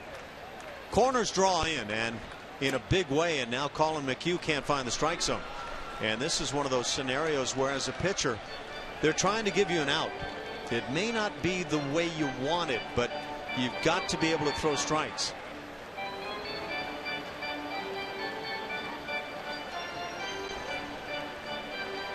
So Colin McHugh had that rough third inning, allowed just one run, did a nice job in getting out of the inning, but a lot of pitches, and now struggling to start here in the fourth inning. This will be pitch number 78 for Colin. It is bunted back toward the mound. McHugh on it, the only play to first base, and that brings Altuve momentarily off the bag. He alertly was able to get that right foot back in to get the out. Colin McHugh almost cost himself further. So the sacrifice moves Chisenhall and Dickerson up, and now one out for the top of the order. Well, in Colin's defense, it's not a very big target at first base in Altuve, but still a pretty athletic play by Altuve to get up there, get that one, and get back down. Could you imagine if that had been overthrown? Ouch. That's actually a play that a lot of pitchers through the years have struggled with. I don't know why that is. That little toss to first becomes a challenge. One out for Michael Bourne. He grounds one to Altuve. This will score a run on out number 2. So Bourne grounds out 4-3 for the second time tonight. But the Indians have caught the Astros at 2. Moving into third base is Dickerson. Scoring on the play, Chisenhall. Some fans might say, why didn't he wait, take a couple pitches and try and get a base hit right there? But I think that's a good at bat. Take what they give you, hit a nice firm ground ball, drive that runner in. What is that feeling? You're the Cleveland Indians. You're kind of clawing right now. Maybe a lot of people think you really don't have a shot to get a wild card bid this year, and you're just grinding in the dugout, and every chance you get on the field. What is that feeling like for those guys on that kind of club? Exactly what you said. It's just a grind. You're living pitch by pitch, out by out. But sometimes, we talked about it last night in that 9th inning when things started to go awry for the Cleveland Indians. Sometimes, and some of the base running blunders that we saw, sometimes you press a little too hard. And they're a young team too. You got to remember, they are the second youngest team in baseball, right next to the Houston Astros. So, you know, this is all experience. They're grateful to be in this situation, and they're going to learn. Foul tip by Jose Ramirez, 1-1 the count. But you would agree that sometimes you try to do too much, and I was trying to get to your point about Bourne going up there and making sure he drives in a run right away, and sometimes that's exactly what the club needs. And Michael Bourne is that veteran leader on this Indians team, which is crazy to think about for me, having played with Michael when he was a younger kid. Bourne drives in a key run. 2-2 ball game here in the fourth inning. And as a hitter, you're going to get better pitches to hit early in the count than you are with 2 strikes, obviously. Staying alive is Ramirez. Indians playing in a tough division too. Everybody expects Detroit to run away with it. You're facing some tough pitching and offenses on that team. Kansas City Royals, they're getting it done this year. We saw the win-loss record earlier. What was that, 17-3 in their last 20, something like that? I think they lost 4 games, 16-4, something like that. But yeah, off the charts good.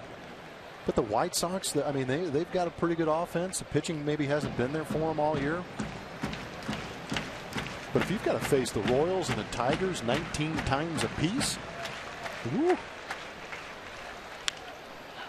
Again, fouling it off is Ramirez. The Indians start today 5 games back in the wild card chase. And they've got Detroit, New York, and Toronto in front of them. So, tough hill to climb. Yeah. They got it last year. And really no guarantee there at all for Detroit. Oh, man, yeah. 20 runs they gave up the other day. Was it yesterday or the day before? Yesterday. Wow. On the fist, fly ball to right field, easy for Marisnick. He'll make the catch. McHugh gets out of the 4th inning, allowing just a run, but we're tied at 2.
Altuve and the Astros try to head back to Houston with a win over the Tribe. Pre-game live starts tomorrow at 11:30 a.m. only on Comcast Sportsnet. Here's a look at the Astros' upcoming schedule. It's presented to you by Progressive. One more game on this road trip tomorrow afternoon. Sunday getaway day. After that game, flying south into Houston. Start up some AL West action. 3 games against the Oakland Athletics. 4 games set over that weekend against in-state rivals Texas Rangers. Beautiful day off on Monday on the 1st of September. And then right back into the AL West against another contending team, the Los Angeles Angels of Anaheim. A day off on that. Travel day out to Oakland, starting a big West Coast swing. Is that September 1st your fly-in day? Yes. Yep. So no real off day for you. Nope. It's all about work for you, isn't it? Yeah, I'm just a grinder. Yeah, keep it up. You leave us all in awe. You going on vacation for those 3 days? Something needs to happen. Yeah. Of course, the off day that follows the Angels is the travel day you mentioned. And such a buzzkill to have a travel day off. Yeah, I'm with you on that one. Jake Marisnick leading it off here in the 5th inning. A 2-2 tie. The Astros picked up a pair in the 3rd, 1 in the 3rd, 1 in the 4th for the Tribe. 2-2 count now on Marisnick, and he's had a very impressive night defensively with a couple of throws from the outfield. He could very well have 2 assists. He has 1 as we speak. I agree. I would have loved to have seen that ball get to home plate and see if Castro would have had the opportunity to tag the runner out in that situation, because I thought that was a real strong throw.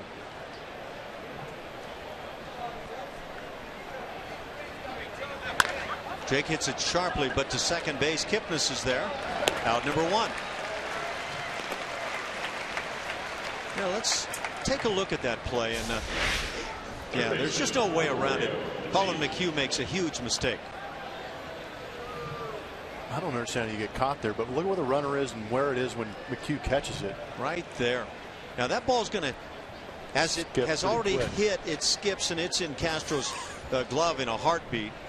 You impressed with that slide? Well, he knew he was in trouble. I'm sure he was sizing that throw up himself. He was probably anticipating a collision, as what that slide is indicating. You talk about 911 swings. That's what that was as a slide. Yeah, that was, oh gosh.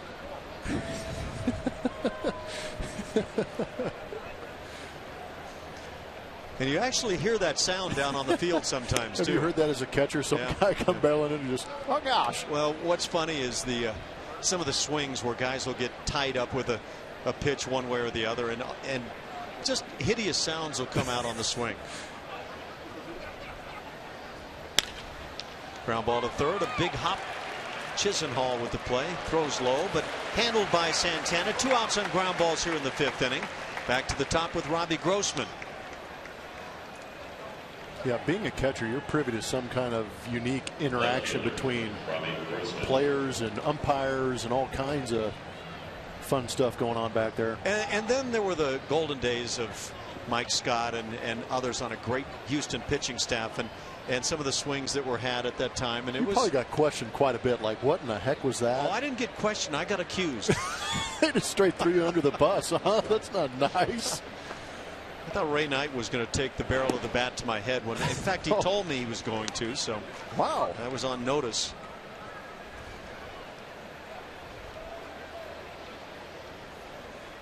I was just minding my own business. Grossman takes a couple of strikes. Just putting down fingers, giving signs, catching it when they throw it. We all have a job, fault. Right? Yeah.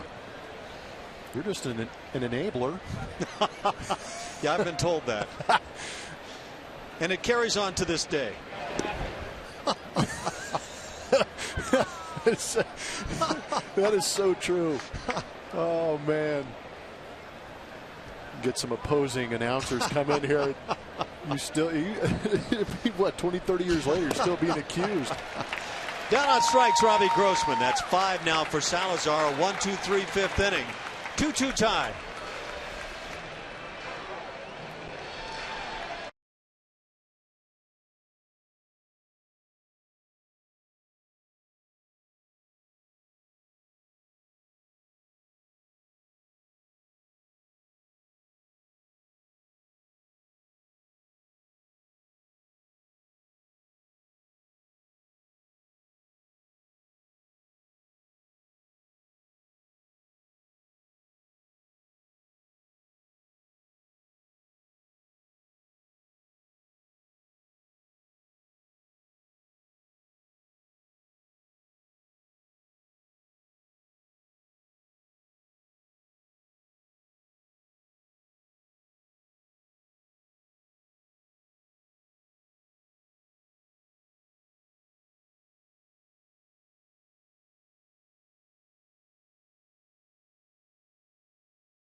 AT&T UVerse TV.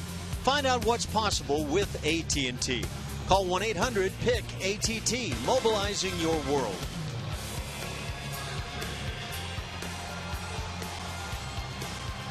Downtown Cleveland, and it is jumping here tonight. It might be the one spot in town where nobody is seeing. Of course, for the moment, everybody is at a ball game. I was going to say it's in about 3 or 4 hours that it's really going to get crazy downtown. 3 major sporting events. I guess, can you call arena football their championship game? I guess that's a major sporting event. It's the Arena Bowl. They've got the Super Bowl going on. Michael Brantley leads off here in the 5th inning for the Tribe. 2-2 tie, 3 hits for Houston, 8 for the Indians. 3-4-5 coming up for Cleveland. Brantley, Santana, and Kipnis. And now 0-2. So that hook gets a poor swing. But we've seen some of the curveballs, as Jeff's been talking about, handled by the Indians hitters.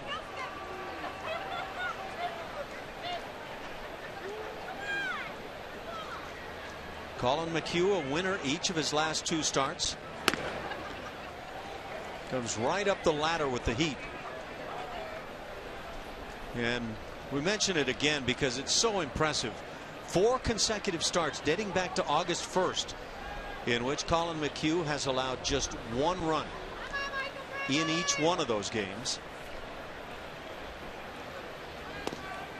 Changeup gets away. That was a spot where I expected to see that big curveball. Had an 0-2 count on Brantley, elevated the fastball, trying to change the eye level a little bit. Typically, pitchers will come back and try and throw something off speed and hard in the dirt. Yeah, if he can get the command of that changeup, that can be another one of those pitches to utilize like that. He was trying to do it, but when you don't get it anywhere near the strike zone, it's a very ineffective pitch. And the curveball is his better pitch. Yeah. Little slider lined softly and handled by McHugh, and out number 1. Kind of a take that pitch. We haven't seen his best curveball tonight, but the opponent batting average against that breaking ball this month is pretty low. It's $173. But he's also thrown it a lot more this month of August too, and I wonder if that has something to do with the way he feels it. But it's been sharp this month. Like you said, you pointed to the numbers. He's 1 earned run in his last 4 starts, you said, coming into this game? In each one of those starts, yes. Pretty impressive stuff, and that curveball is a big reason why. In fact, not just earned runs, but runs, allowing just 1 in each of the last 4 starts. So it's good stuff. That's quality work. Toronto, at Philadelphia, Minnesota, and at Boston. Ground ball right side. That'll be foul outside the bag.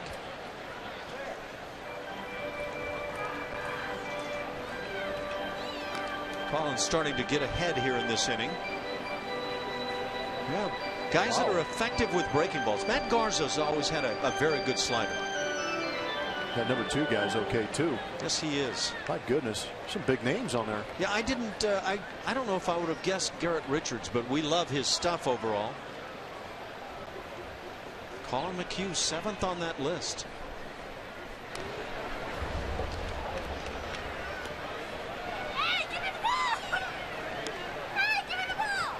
As we mentioned it last night, Garrett Richards out for the season now for the Angels. They're going to have to survive without him. He's a terrific talent. Their offense should be able to pick up hopefully that 1 day a week. Baltimore Orioles going to be without Manny Machado, who has decided to have season-ending surgery on the knee. Trying to win that division title for the first time in 17 years. And you picked them. You better believe it, Ash. I wanted to, but I thought the Yankees had too much starting pitching. Yeah, injuries. Well, shoot, the way we saw Michael Pineda pitching, and if you put Tanaka, Kuroda's still over there too, I think. Yep. CC Sabathia, Ivan Nova. Yeah. I thought they were loaded. I thought they had more arms than they could use. And all of a sudden they started falling. Put that starting rotation with what Robertson's done this year too, out of their bullpen. 33 out of 35 save opportunities. So, yeah, it's all about health a lot of times for certain teams. That was the reason I picked the Yankees. I just thought too much starting pitching.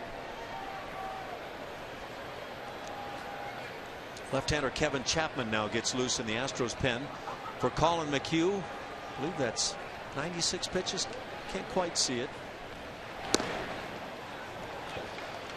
Yeah, 89 pitches. That make that 97. Excuse me. It just reminded me of a good Chan-Ho Park story.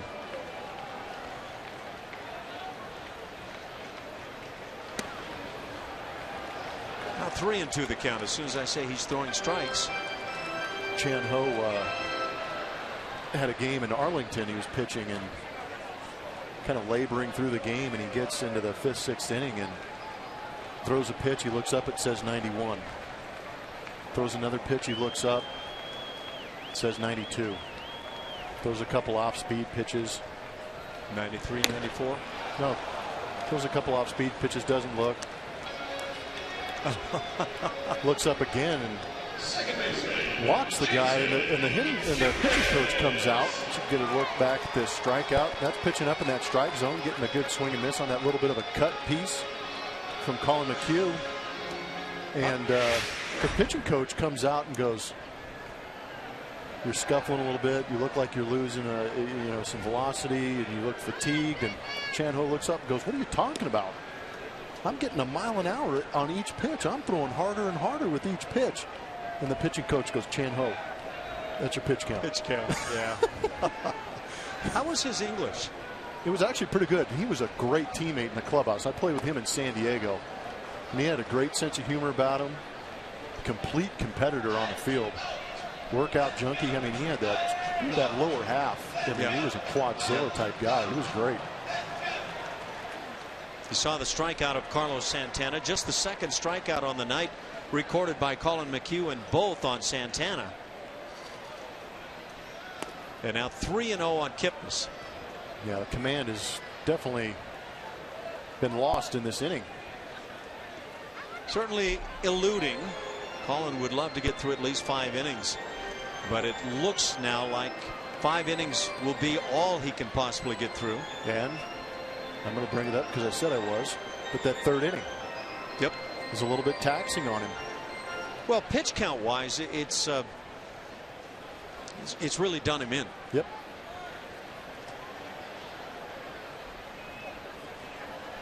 But he's got a chance to get a 1-2-3 5th inning here.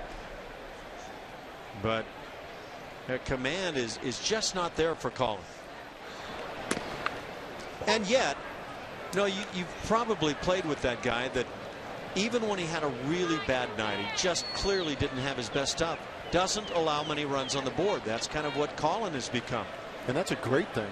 You want to have those guys who can go out there and grind a little bit. Yeah, you'd like to see him in the 6th or 7th inning, but ground ball to the right side. Altuve diving stop from his knees. He'll get him. And there's your 1-2-3 inning and a gem by Jose Altuve. Well, Colin McHugh will see if he's done for the night as he pitches 5, a 2-2 ball game.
Houston sports news cover. Check out Sportsnet Central weeknights 6, 10, and midnight only on Comcast Sportsnet. All right, I'm in the queue, and I'm at the Arena Bowl 27. It's electric in here. There's about 20,000 fans. Of course, the Gladiators trying to take down the Arizona Rattlers, the 2-time defending world champs. This is a big game, and like I said, it's awesome in here. The music's bumping. I've seen guys fly over the walls. The Gladiators are down. They got to work their way back and win this one, guys. Julia, I think that's a lot of work to get back in that ball game. Sounds to me like they need an extra cheerleader. Yes, they do. They do, and Julia Morales is just that cheerleader. Yeah. Jose Altuve just made a great play. Julia, don the suit and get in there. You're welcome, Astro fans. Or at least a certain segment of the Astros fans. Yeah. Jose Altuve 1 for 2 on the night, had an RBI single in the 3rd inning, snapping an 0 for 9. I think 0 for 9 might be as far as he's gone this year without getting a knock. And then just made the great defensive play, has a 3-0 count. Trying to get something started here in the 6th. Altuve, Carter, and Fowler.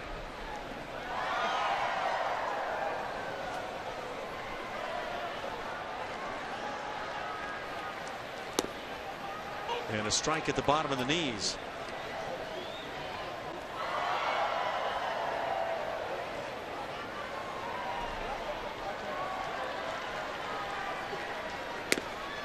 Jose going to watch it all the way, so 3-2.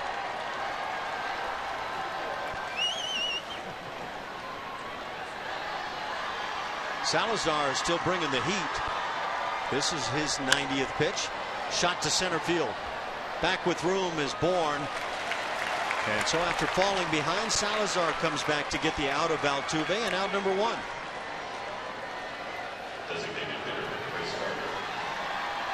Brings up Chris Carter, who's 0 for 2. Scott Atchison, right-hander, gets loose now in the Indians' pen.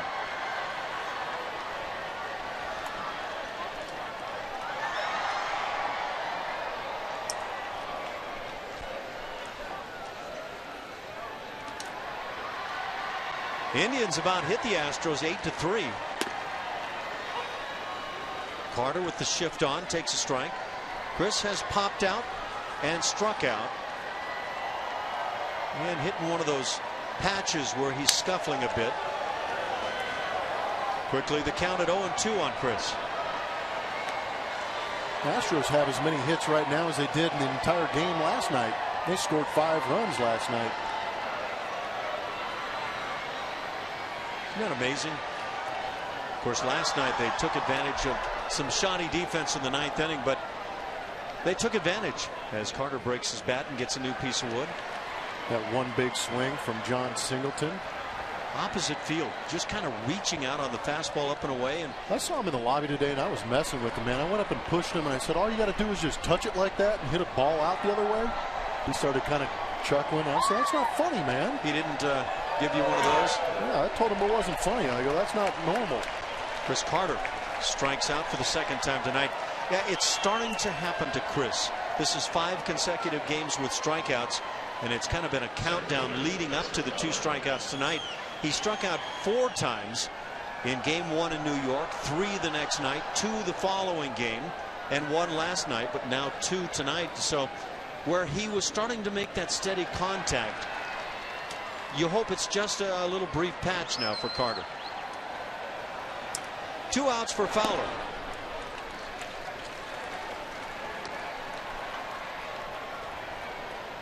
It can be so good, and then it can just go completely wrong. And don't ever think you've got it figured out, because you are getting ready for some tough times when you do. Unless your name was Tony Gwynn or Wade Boggs or somebody who genuinely apparently figured it out. George Brett. Altuve's got it figured out this year. Yeah, he has. Even his outs are bullets.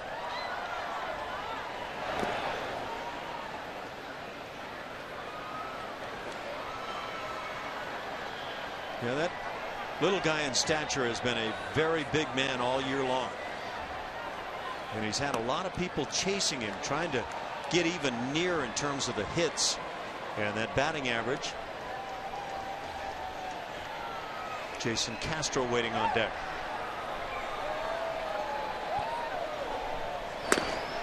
Fastball got him just blown on by. 2nd time for Fowler down on strike. So 1, 2, 3, 6th.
Join us at Minute Maid Park this Wednesday, the 27th, for Social Media Night at the Astros A's game. The $50 ticket includes $15 of preloaded value good anywhere in the park, a seat in the Bud patio, and an exclusive T-shirt with pre-game guest appearances by Colin McHugh, Jeff Luno, Bill Brown, Steve Sparks, and Orbit. For tickets, visit Astros.com or /social media or call 1-877-9-ASTROS, guys.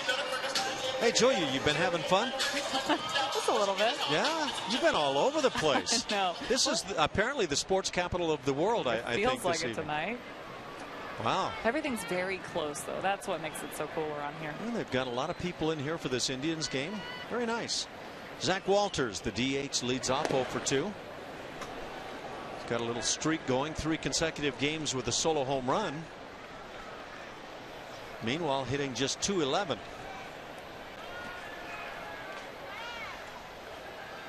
Launched a curveball last night. Nice to see Colin McHugh come back out. However, he falls behind 2-0 in the count. And you don't know how far Bo Porter is going to let him go with this. Would have loved to have heard that conversation down in the dugout. Brings the breaking ball as he gets the strike. 3 arms up in the bullpen. I don't know if I've ever seen that other than spring training. Bo Porter's dream bullpen. Yeah, there you go. Chapman, Veras, and Buchanan. So we are ready for anything. In fact, I don't know that I've ever seen a 3-mound bullpen before. Gosh, that's a bullpen pitcher's nightmare. Shot down the right field side, and it drops just foul.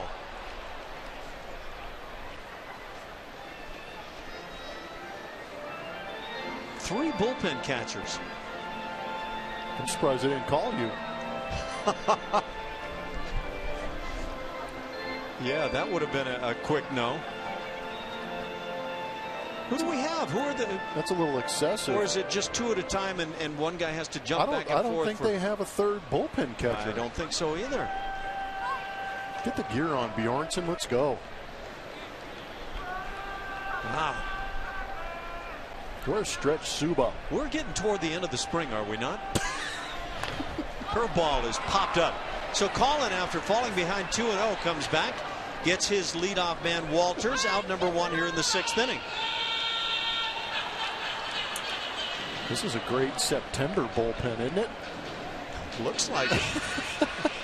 Yeah, September's a lot at times like spring training. Yeah, you expand the roster to 40, you can, but most teams don't.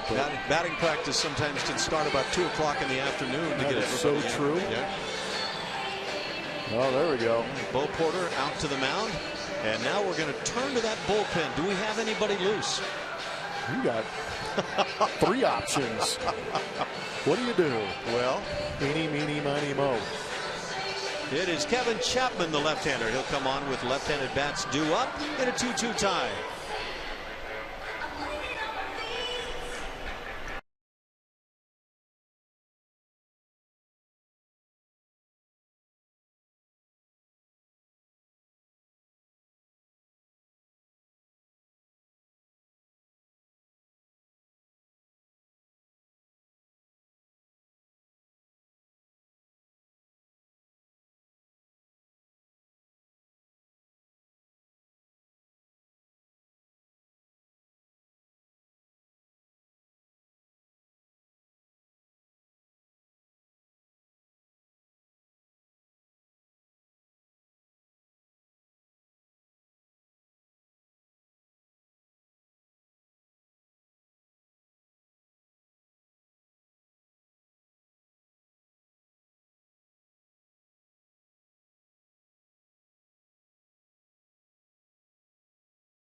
Indians all knotted up at 2. 10,000 fans will receive a Nolan and Reed Ryan dual bobblehead courtesy of Houston Methodist on August 30th when the Astros take on their in-state rival, the Rangers.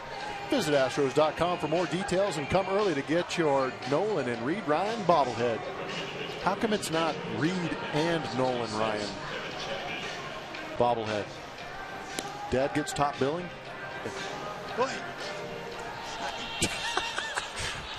I just asked, asked the best question ever right there. I could only get myself in trouble with any answer. I was started.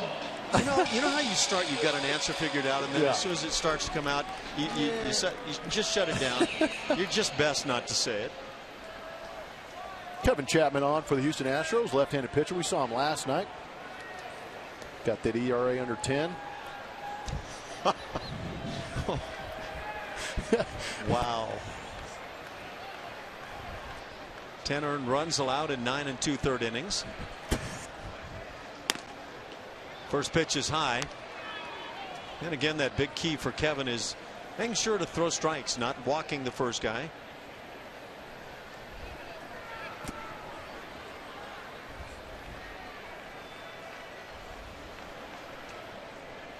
Working from that extreme third base side of the rubber. Ball and a strike on the left-hand hitting Lonnie Chisenhall, who's 2 for 2 tonight. They won't let you go any further. Good breaking ball in. It's 1-2.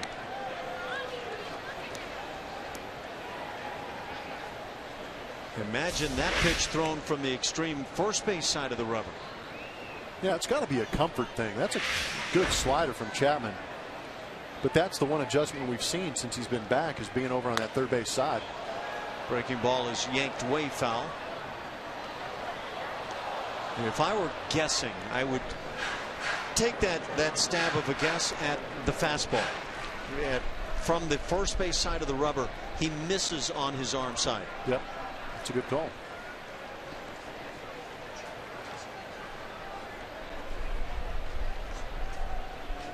In the 6th inning,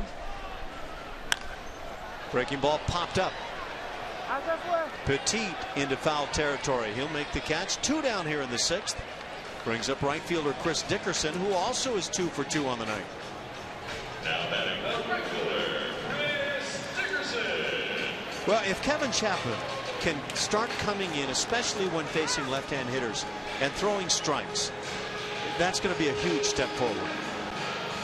Absolutely. I was impressed with him in the brief time that we saw him last year in the beginning of the season about how hard he threw the ball. I thought he had a pretty good arm, throwing in the low 90s, left-handed. Yep. But the control was a major issue. There were just too many base runners on there, and when he did throw a strike, it was getting crushed.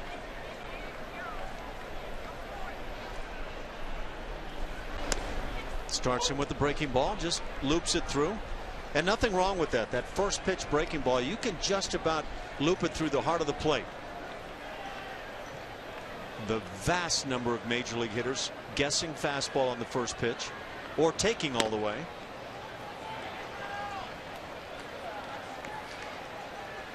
And then once you throw the breaking ball for a called strike, then a hitter has a very hard time trying to guess along with you.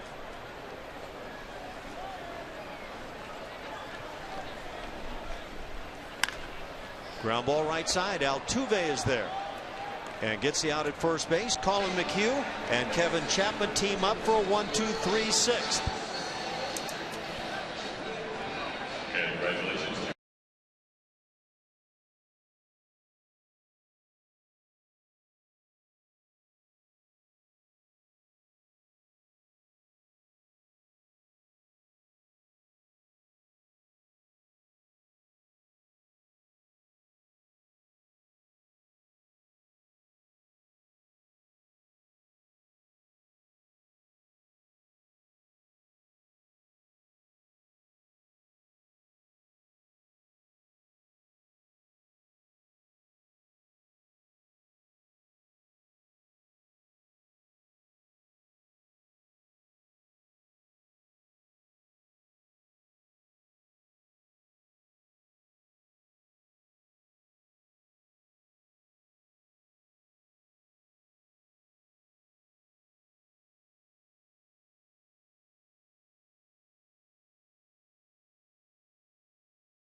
September 20 of last year. Chris Carter makes a throwing error in the fourth, allowing the Indians to score the winning run in a rain-shortened 2-1 win.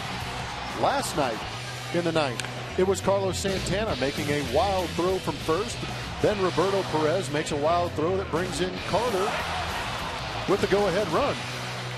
I believe it was Petit at the time pinch running for Carter, but still, nonetheless, a wild throw and some crazy defense from the Cleveland Indians, allowing the Astros to score that go-ahead run before John Singleton launched that one over the left field fence to score 3 more. But eerily reminiscent to a game we saw last year. Yeah, the roles just switching there. So we go to the 7th, a tie game, 2-2.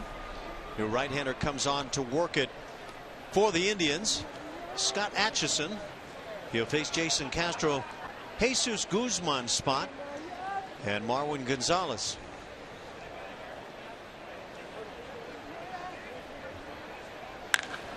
And the first pitch, a rope, but right at Kipnis, and the out. 1 pitch, 1 out, and that did not take long. That was a bullet. First baseman, Jesus Guzman. That's when you start hearing from the dugouts comments snarky like, you got him popping up.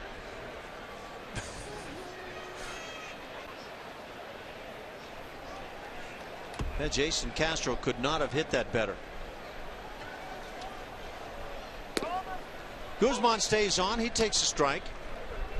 0 for 2 on the night with a strikeout.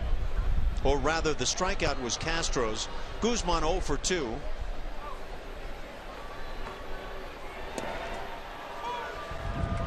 And 0-2 the count. A gust of wind. Excuse me.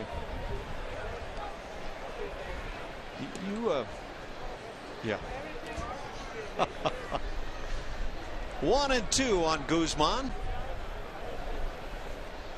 And again, just 3 Houston hits tonight. Breaking ball hit in the air to center field. Easy for Bourne. And 2 down.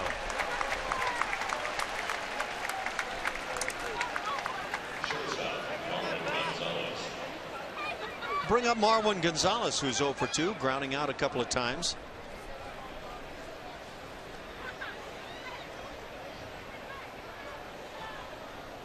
Really quite a tribute to this area around Cleveland with the sports fans that have come out to support their teams tonight.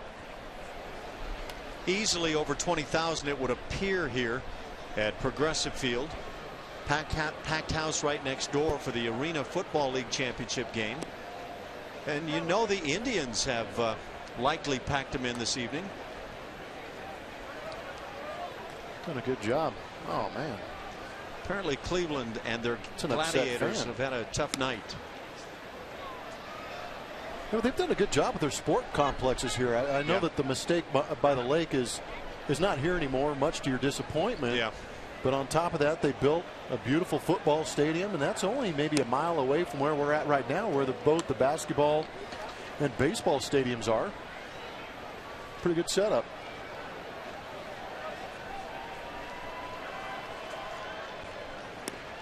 But yeah, I said that in absolute seriousness. This is very impressive for this area. Drawing the walk, Marwin Gonzalez. It comes with 2 outs and brings up Jake Marisnick. Bo Porter with the signs. Is he considering any kind of a running game? You would not think so with Marwin. Marisnick strikes me as a guy you could hit and run with.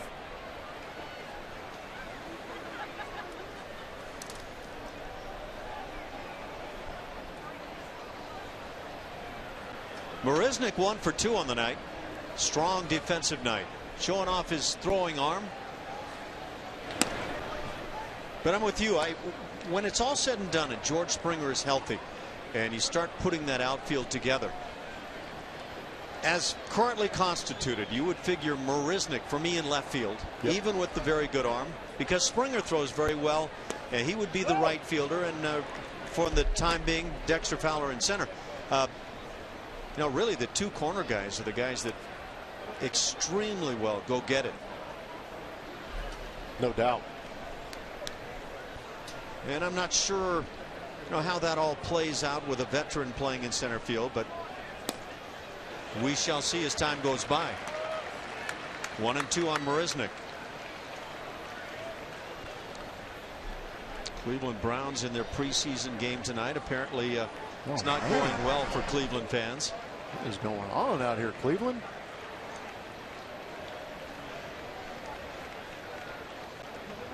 Pacifier is needed in all cases except for right here at Progressive Field.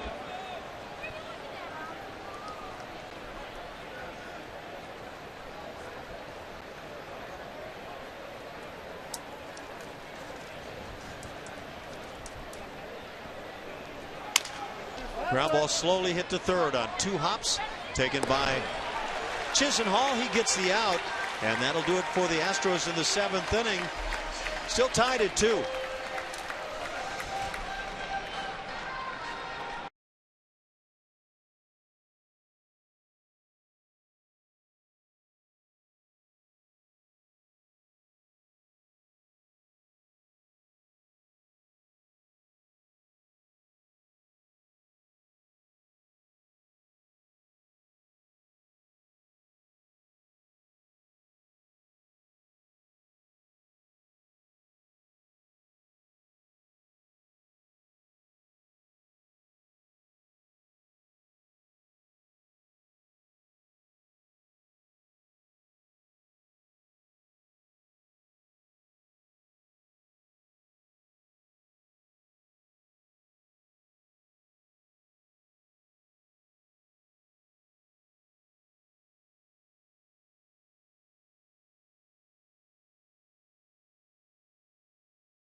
As promised earlier in the game, we have the AT&T fan photo of the game for you, and tonight it is Warren Adamson. Let's check out what Warren has for us.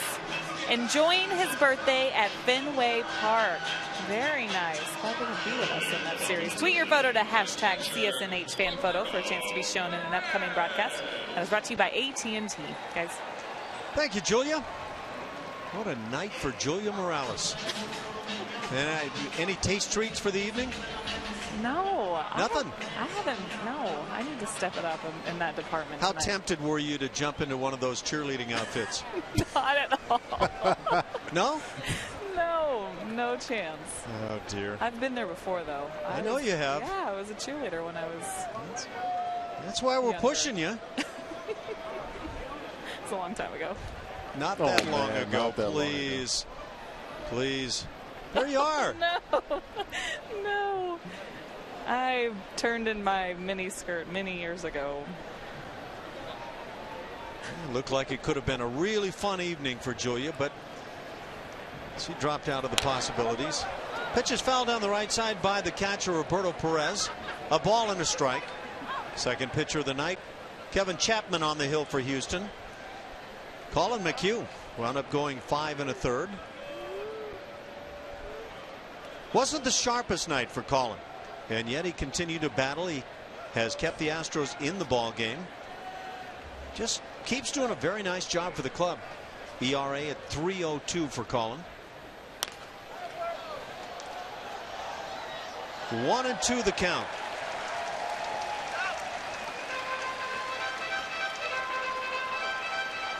So I think we need to take a look around at other ball games going on in the major leagues. Got some finals in. San Francisco fell at Washington 6-2. The Nats win it. Washington Nationals are just starting to take command.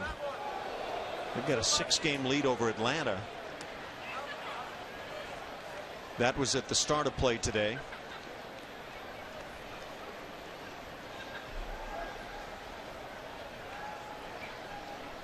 Jordan Zimmerman 8 strong innings in that one for the Nats. And what about the Giants? They start the day 3.5 back of the Dodgers. Got him swinging off speed from Chapman. Out number 1 here in the 7th inning.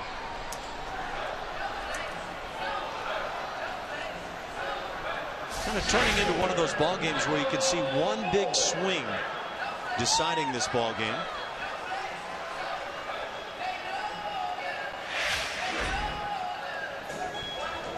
One out, back to the top with Michael Bourne. It's a pretty effective changeup from Chapman right there. Don't get a chance to see him throwing that to right-handed hitters too much because he's always facing lefties. Yeah, that's been true. Yeah. By the way, for the Giants, that was Tim Lincecum. Just 2 2/3 innings, 4 earned runs against him. He's now 10-9.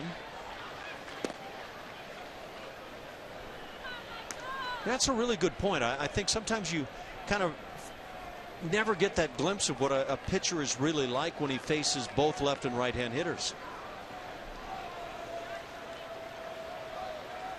Most managers in today's world, when they've got the left-hander in the bullpen, have decided, at least with one of the guys, that this is the guy that comes in to get left-handed bats. Kevin Chapman had that opportunity last year and earlier this year, but inability to throw strikes and walking that hitter really cost him.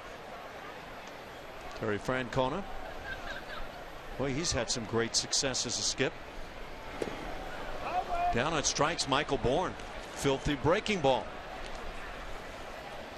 2 outs on strikeouts here in the 7th. Sharp, tight slider from Chapman, showing signs of turning things around. Yes, he is. It's good to see. You know, you keep hearing about guys going back down to AAA and doing really well, whether it's pitchers or the hitters. And then when they come back up, it's still the same struggles. But Kevin Chapman showing signs of improvement. Brings a strike on the outside corner to Jose Ramirez, switch hitting shortstop. Boston Red Sox hosting Seattle, and Seattle just keeps on winning. Mariners 5 runs in the 9th inning to defeat the Red Sox last night. I don't know, are they one of those teams of destiny this year? Did they get Uehara? They did last night. Wow. Yes. Jeez. That's impressive baseball. One of the key hits was just a little pop fly that dropped in shallow left field. Ground ball back to the mound, handled easily by Chapman in a 1-2-3 7th inning. So the bullpen coming in strong now for Houston. 2-2 tie.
Thursday home game at Minute Maid Park this season is Dollar Dog Thursday, and the next Dollar Dog Thursday is August 28th when the Astros play the Rangers. For tickets, call 1-877-9-ASTROS or visit astros.com. Guys.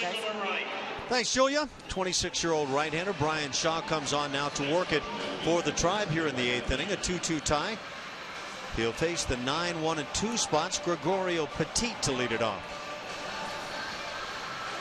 There's some Red Sox right there on Brian Shaw. Pretty good pitcher. Goes hard. Some late cut on that fastball. He's got good numbers to back that up. 58 in the third innings. 16 walks. Right-handers are having an extremely tough time hitting off of Brian. 156 batting average. He's pitched in a league-high 62 games prior to tonight. And apparently he doesn't like to use the glove on receiving the ball for that final toss from the infield. I thought I broke his hand one time. Yeah, he did that when you you played played in a with big league game, and I have a tendency to throw the ball back and a little bit firmer than most. Yeah. And I just turned, and I didn't know his routine. He just got called up. Wham! So he didn't go around and tell you. He stuck it. Really? Oh yeah. Oh yeah. Adrian Beltre could take care of that. You watched him throw a ball back to the pitcher? No, he whips it in there about 150 miles an hour. Gregorio Petit 0 for 2 with a strikeout. 63 games already for Shaw. Man. 20,785 on hand tonight. A couple of thousand more than last night. I don't know. Is anybody at home in Cleveland? Got the Browns being defeated. The Rattlers are having their way. It's turning out to not be a so great night for fans of Cleveland sports teams. 1-2. Yeah, they're not having it their way right now.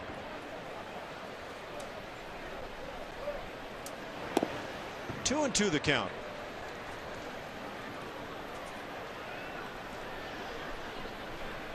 Chicago Cubs down the Baltimore Orioles 7-2.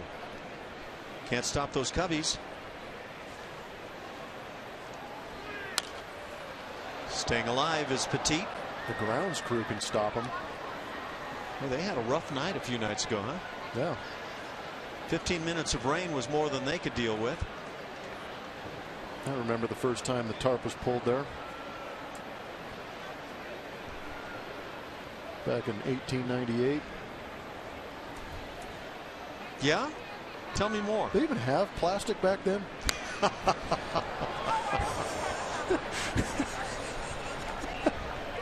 When was the first tarp used at a major league game? That is an excellent question. We may have time to answer that tonight. Carl, we need to know.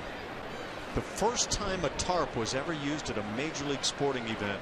It's too bad. You know, those guys go out there, they pull a tarp maybe 15, 16 times a year, but that one time they don't get it on, they get abused. Oh, Petit doing a nice job. Counted 2-2. By the way, in that Baltimore loss, it was Bud Norris taking the loss. 2 innings of 4-run ball. Bud's now 11-8. He's had a nice year for the O's. Really has.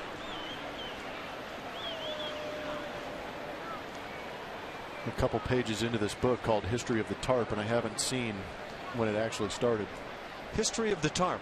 It's pretty intriguing. Ground ball right to Kipnis at second. Out number 1 here in the 8th inning.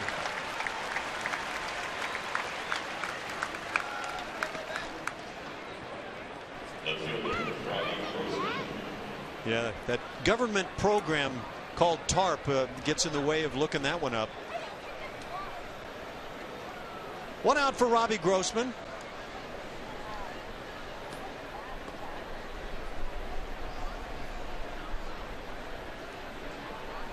Looking at this Cubs lineup that provided the win over Baltimore. I don't know these guys. They've got a youngster Baez who can take some George Springer-like swings. Oh, he can. Have you watched him swing it? Hitting bombs. Yankees defeated the White Sox 5-3.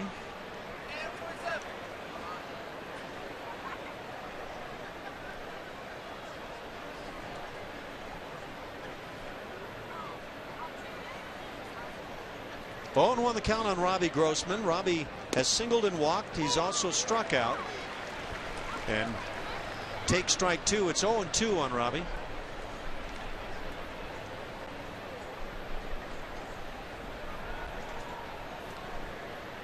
Carlos Beltran had a big home run for the Yankees in that win over the White Sox. And down on strikes, Robbie Grossman. That pitch in the dirt. They'll throw on down to first. 2 outs here in the 8th. It'll bring up Jose Altuve.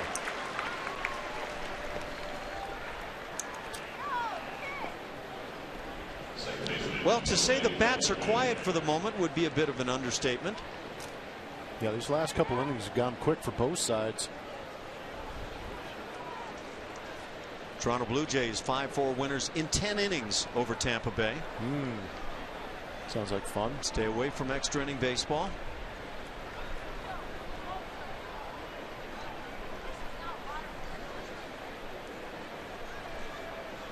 Jose Reyes singled home the winning run in the 10th inning. Ground ball backhanded by Kipnis. He'll straighten and throw to get Altuve. 1-2-3 8th inning as we go to the bottom of the frame, tied at 2.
At 2 here in Cleveland, and just like we promised earlier in the game, it's Miller time, brought to you by Miller Lite. And it is the 7th inning of Kevin Chapman. Did himself a great job. Got a blow-up job, line drive. I'm sorry, I'm looking at the wrong notes. Got him a couple pop-ups. Ground out, 2 Ks in that inning. Ground ball back to him, and if I could read my notes, I would have done that replay a heck of a lot better. I apologize for that. My goodness. You're too busy writing 15 innings over and over. Are you going Nostradamus on me right there? No, not at all. Well, Kevin Chapman's pitched extremely well. We saw him actually. There was I believe it was a game in Boston where he went out there through 2 great innings, and that 3rd one really got to him. Here he's got an inning and 2/3 under his belt. He'll face the 3, 4, 5 hitters. Michael Brantley leads it off. He's 1 for 3 with an RBI single in the 3rd. Hitting .311, grounds 1 slowly to Altuve. He'll make the play and 1 out. So it just takes a pitch for Chapman to get that first out. It'll bring up the cleanup man, Carlos Santana. Bo Porter's coming out to the mound. So maybe Kevin Chapman is done with his work, as the switch hitting Carlos Santana will come to the plate. Bo Porter wants the baseball. That does it for Chapman. Great job by Kevin Chapman. It really was.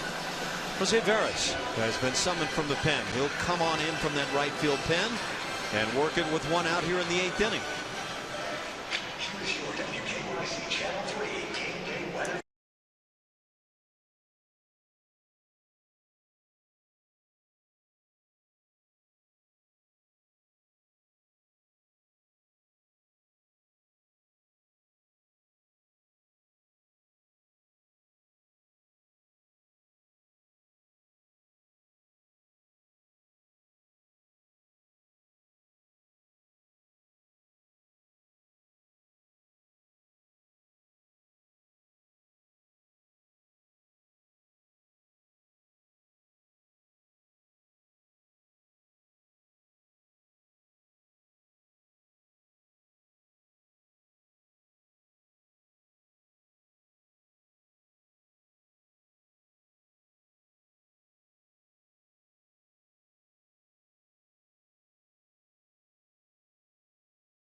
One out.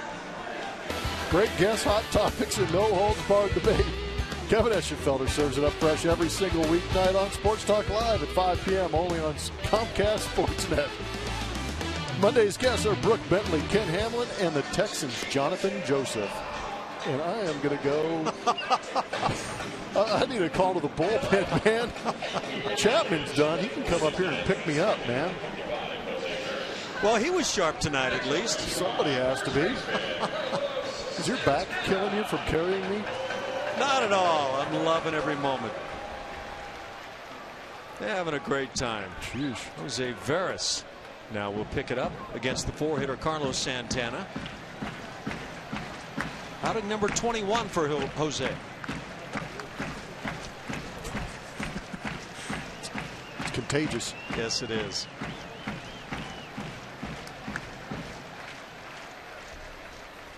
Been putting it together pretty nicely in recent games. He's got good numbers with the Astros. 2.84 ERA in an Astros uni. It's real nice. Great night for Kevin Chapman. What a great line. Yeah, I think that's easily the best we've seen from Kevin. Yeah, there's some guys that really need to feel good in the game, and that's one of them, and he did a great job.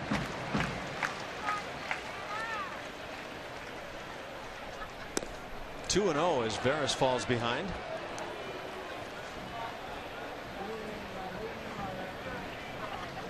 Yeah, you've got to have at least one, likely two left-handers in your bullpen that you can count on to get left-handed bats. And for me, that you can also count on to get the righties, where you don't come in to face one or two hitters, but you come on to pitch an inning or two. And now 3-0 the count. Tony Sipp has been pretty effective to both batters. Extremely. But there are times when a right-hander comes to the plate that Tony has been taken from the ball game. He has much more in the last month plus become that full inning guy, 7th, 8th inning.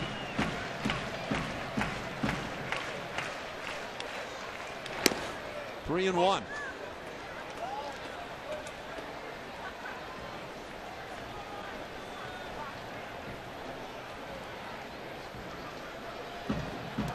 Minnesota, boy, are they swinging the bats. They lay it on the Tigers again, 12-4 this evening. That's 32 runs in 2 games. Brad Osmus, yikes. Hopefully he still has some of that beautiful hair left. And ball 4. Fastball is high. Jose didn't like the call. A 1-out walk brings up Jason Kipnis, the 5-hitter.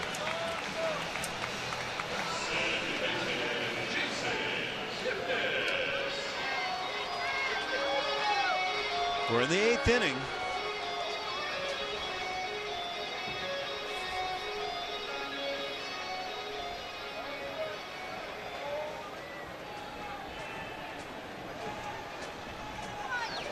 Kipnis on the night has walked in 3 plate appearances, 0 for 2 on the night.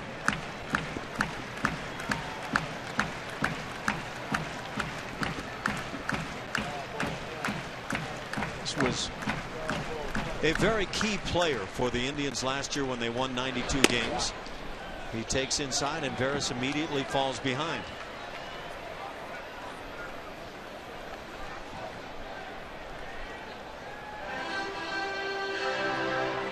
Kipnis hit .284 last year with 17 homers, 84 runs driven in. And he was part of the MVP discussion at the end of the year. He was 11th in that voting. Not bad.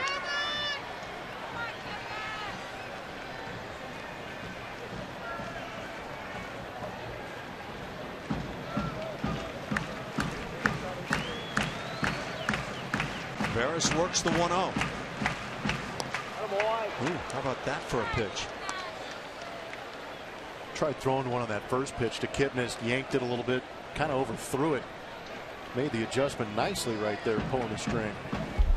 Kipnis looked like a guy that said, look, I'm gonna put this on my shoulders right now and try to launch one right here.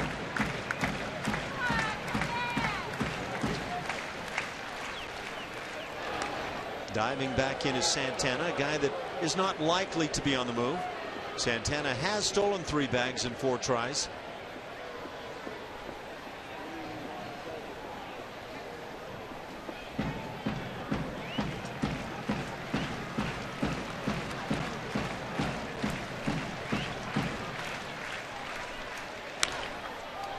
And now 1-2 the count on Veras. The Astros picked up a pair of runs, one of those unearned back in the 3rd inning. The Indians with runs in the 3rd and 4th inning. And that's been it. It has been quiet since that run by Cleveland in the 4th.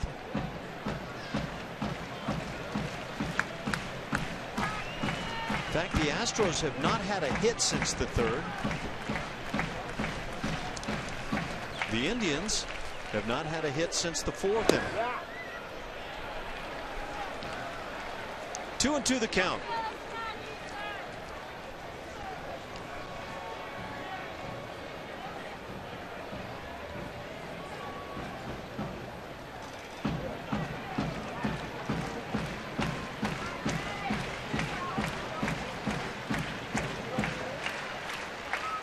Veras with the 2-2 pitch, and it's fouled off the left side. So again, Minnesota lays it on Detroit 12-4. They apparently have a double dip going on. They are leading Detroit 4-2 in the top of the 5th inning. My goodness. And this all after beating the Tigers 20-6 yesterday. What is going on with the Tigers? That's a team that was easily the pick for that division. And it's not, you would think it wouldn't be the starting pitching, but I think some of those starters are getting roughed up other than Scherzer. Ground ball handled by Altuve, and he throws it away down the left field side, hustling to get there, but no place to throw it is Petit, and moving into 3rd base alertly Carlos Santana. So it'll be a throwing error on Altuve, and this could prove to be extremely costly for the Astros. Runners at 1st and 3rd, 1 out here in the 8th inning. And we've seen Altuve make this play. Sometimes when you get airborne and try and make those fantastic plays, things can get a little crazy, and you kind of lose that release point a little bit. Just kind of slung that one, and Marlon Gonzalez didn't have an opportunity to get up there. But don't fault Jose Veras for not backing up the 3rd baseman right there. That's an unorthodox play that doesn't normally happen, but quickly Petit was out there to back up. You kind of hope that your left fielder would sneak in behind there and trail that play in case the throw does go over like that, so that the 3rd baseman can hold his ground at 3rd base. When you happen to see that play backed up by somebody, that's just a heads up. Yeah. Really one of those alert players that you point out when it happens. So yeah, there's really no fault you can lay right there, other than on Altuve, and you could see he was very disappointed once he had made the play. So now runners at first and third. Tony Sipp getting loose in the pen. The left-handed bat of Zach Walters at the plate, but now you've got to have Veras face him. Double play still in order. Once you have a coach go out to the mound and he doesn't take the pitcher from the game, you've got to face that hitter.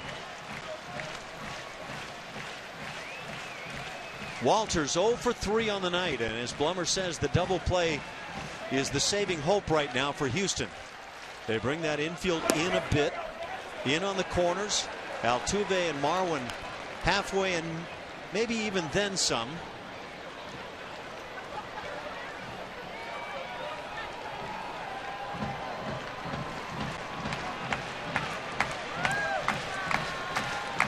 Altuve's had a couple of those throws kind of come upward out of that sidearm type throw tonight.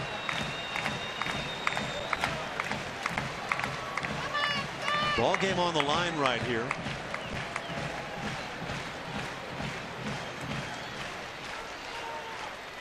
And the 1-0 from Veras. Half swing going through. So Walters offers on the pitch out of the strike zone. It's 1-1. We saw a play last night with the, I think it was a first and third situation. Marwin Gonzalez was at the plate, hit a bullet to the shortstop who was going towards second base. Maybe thought about turning that double play. This defense that the Astros have right here, with Altuve and Marwin Gonzalez playing a little bit off that infield cut of the grass, that'll allow them to turn that double play if they can. Pitch pop foul. That'll be back in the seats. And now 1-2. So though you'd love the ground ball for the double play, you'll take the strikeout in a heartbeat right here. No doubt.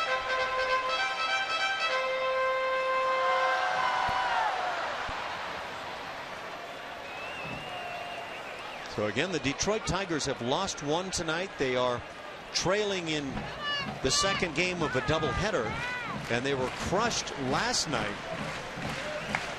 It appears to be coming apart at the seams for Brad Ausmus's Tigers. And Verlander started that second game of the doubleheader.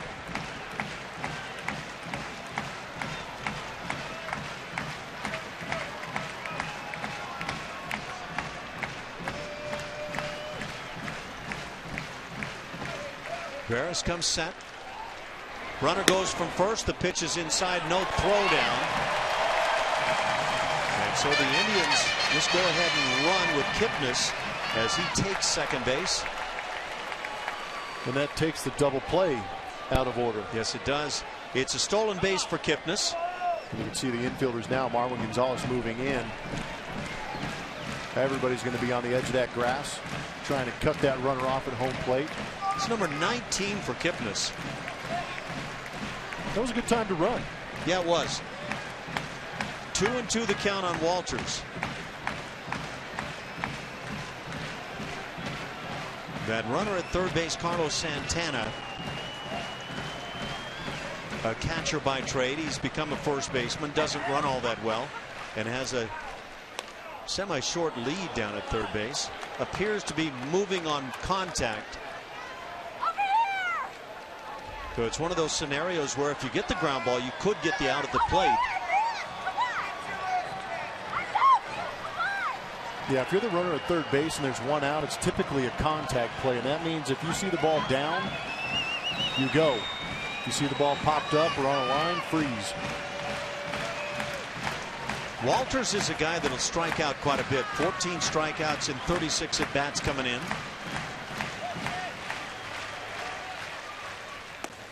And now 3-2. Waiting on deck, third baseman Lonnie Chisenhall, who has a couple of hits on the night. Now this is a man you definitely want to get. A lot of the faithful here in Cleveland coming to their feet. Terry Francona pops a little more gum. Nervous time in Cleveland.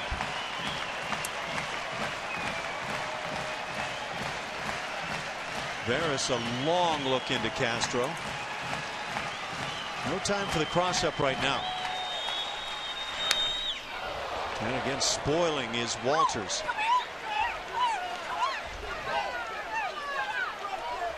I always felt the more pitches that were seen in an at-bat always gave the hitter the advantage. Especially in situations like this. Puts a lot of pressure on the catcher and pitcher trying to figure out which pitch to throw, where to throw it. Meeting at the mound, Castro out there. Marwin Gonzalez comes in. And Veras passing on exactly what Jason Castro talked about. That kind of feels like the change of signs, which can be good. It can also be dangerous. Once again, we do the 3-2. Ground ball hit to short. Marwin's going to come to the plate, and they're going to get the out. Nicely played. Marwin Gonzalez charges, makes a good throw that Castro can handle, and Jason applies the tag. So that's Santana erased 6-2, moving into third base now with 2 outs. Kipnis, and safe on the fielder's choice is Walters. And now Tony Sipp has been summoned. So Bull Porter comes out, makes another pitching change. And you can see that lack of speed from third. Veras had to make a pitch in a 3-2 count, made the pitch. Marwin Gonzalez had to make the play and made a fantastic play and a strong throw to home. Excellent play by the Astros. Very well done by Marwin. So Tony Sipp comes on.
Indians.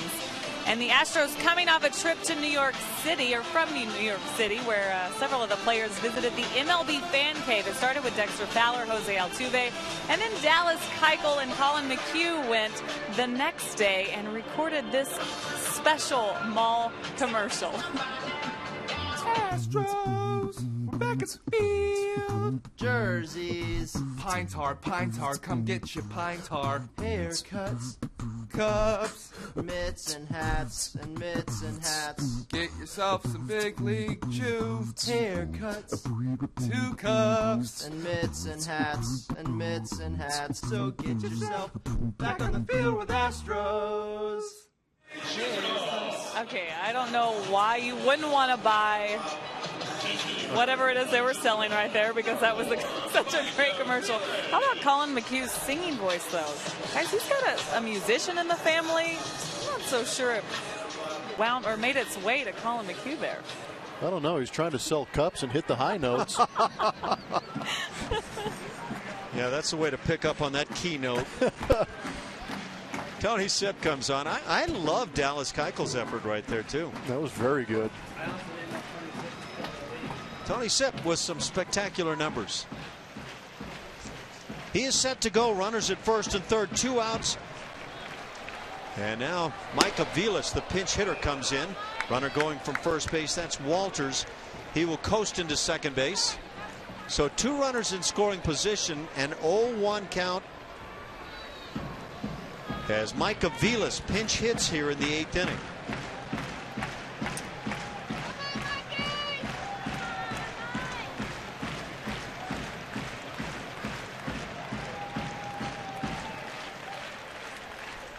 Tony Sipp from the stretch.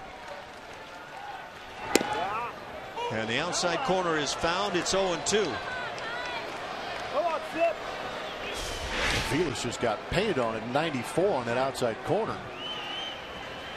It's a pretty impressive pitch. Yeah, if you're on the hill, that's exactly what you want to bring. You won't get the call every time, but when you do, that's just spectacular stuff. 0-2. So Veras got the key out with Walters. And now Tony Sipp trying to end the inning. And that pitch almost finds the backstop. Nice play by Castro. Yeah, usually you credit the catcher for blocking the ball. But this was a great play right here. That ball taken off.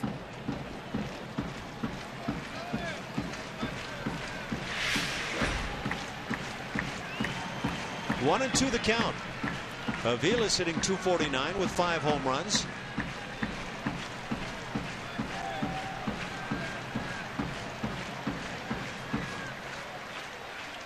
Infield playing back. And got him on the slider. So Tony Sipp comes on, strikes out the pinch hitter Aviles, and the Indians, who had a man at third base, 1 out, failed to get on the board.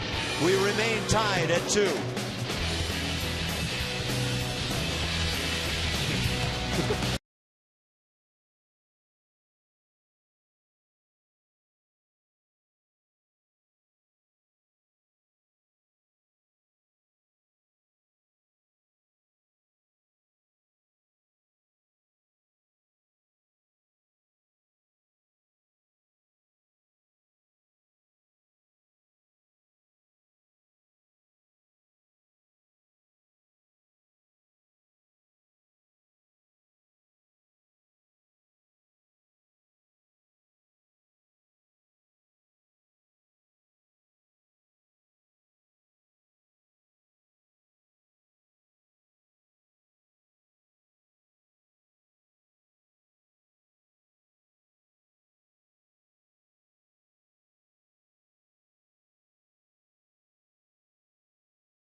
Inning there in the bottom of the 8th, pitching wise and defense for that matter for the Astros.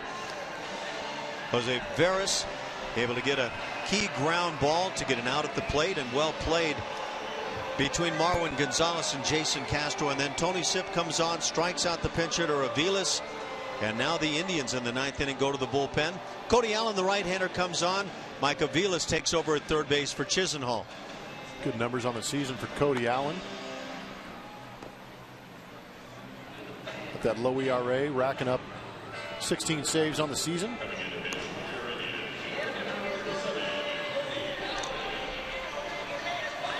Cody is the one that took the loss last night.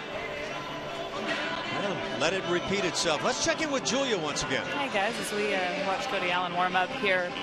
This knuckle curve that he throws, it's a tough pitch for sure, but he learned that pitch a little over a year ago and really good against lefties there. And it's just a really good story for Cody Allen when you talk about the Indians. But they're a close by committee team right now, but he's the closer without saying that he's the closer over there on the Cleveland side. Hey, Julia, you'll be glad to hear that Johnny Manziel just threw a touchdown pass. And then what happened? You're asking for the part that you're pleased about? Yes. Sounded like something out of that movie, Dude, Where's My Car? And then? That's just vicious. You're just going to leave it at that? You tell us. Oh, he ran it in, Julia. Did he really get a touchdown? Yeah, he just ran it in for a touchdown. Well, the ground didn't shake or anything. I figured that would just cause a ruckus here in Cleveland. It means we're going to go out tonight. I figured we wouldn't be able to hear it all the way over here. It's a good point. Yeah, we're waiting to hear the Astros score a run here in the 9th inning. Instead, Chris Carter at the plate. I wonder if that Arena Bowl has tightened up at all. Good breaking ball just off the outside edge. Oh, man. Ooh, apparently it has not. And that guy right there is the defensive coordinator for Cleveland. Just giving it up. 65 points. It's not exactly your classic championship game. Yeesh. Sounds like the Seahawks against anybody last year. Yeah, man. Going beast mode on him. Chris Carter, Dexter Fowler, and Jason Castro here in the 9th. Shift on. Julia's still laughing. I don't know what's going on for Julia. She's been listening to me talk. Am I still up? Hey, You're guys. still up. Sorry, I'm nothing. I'm not even going to tell you what I'm laughing at. Well, you have to now. No, I don't. Oh. There was something funny I can tell you guys. On-air laughter requires an explanation. He makes me do it all the time. Strike 3 called, outside corner. Caught looking is Carter. That's 3 strikeouts for Chris tonight in an 0 for 4 night. 1 out in the 9th inning. Julia, don't be bashful. We could use some laughter up here. Well, the cameras didn't catch it. I'll tell you this funny thing. But Springer had filled the hood of Matt Dominguez's sweater with sunflower seeds, and he just realized it a few minutes ago. I mean, there were so many seeds in it. How did you not feel how heavy your hood was? That's one funny thing that happened tonight. I'm not going to tell you what I was laughing at. Julia will be back in just minutes with another funny thing that happened tonight. Thanks, Julia. How many sunflower seeds can you fit into your fanny pack? Ooh, that's a good question. I've got to find something to put in my fanny pack from Cleveland. Give it some local flavor. If you do a good job of folding, you can probably get a Manziel jersey in there. Oh, no. Did he get fined for his... Yes, he did. What Yeah. Yes, he did. Yeah, I think his agent is protesting the fine. I think that's what I had heard. On what? Breaking ball is in for a strike. On what grounds? I can't even imagine. The universal #1 sign? Come on. Wait, you're serious? He really... No, he got fined. I know he got fined, but they're not really going to appeal that, are they? I was hearing something, and I don't know if it was joking about it, but you can't find Johnny Football, can you? Ooh, that half swing results in no swing for Dexter Fowler. It's 2-2, and the Astros bullpen with Chad Qualls and Chapman also getting loose. That would be Jake Buchanan. Jake Buchanan, excuse me. Chapman has done his job's work tonight. What am I doing? We are on fire. We are in the 9th inning in a 2-2 tie. That's what we are doing. Pitch is hit in the air, center field. Bourne is back and under. And 2 outs here in the 9th inning.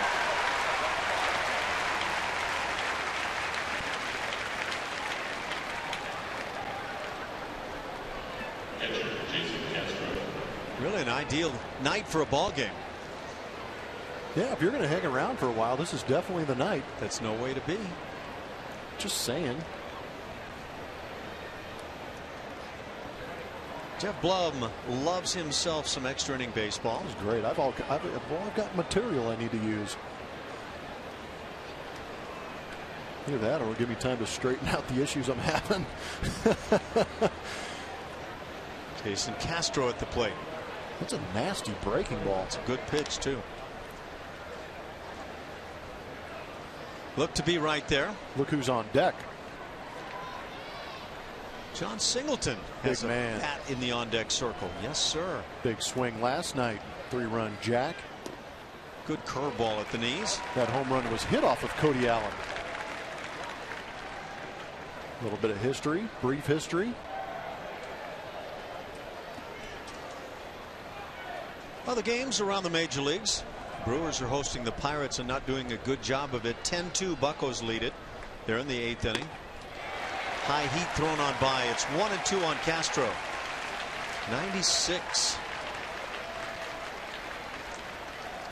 Cincinnati has Atlanta in town. They're in the 5th inning, a scoreless game.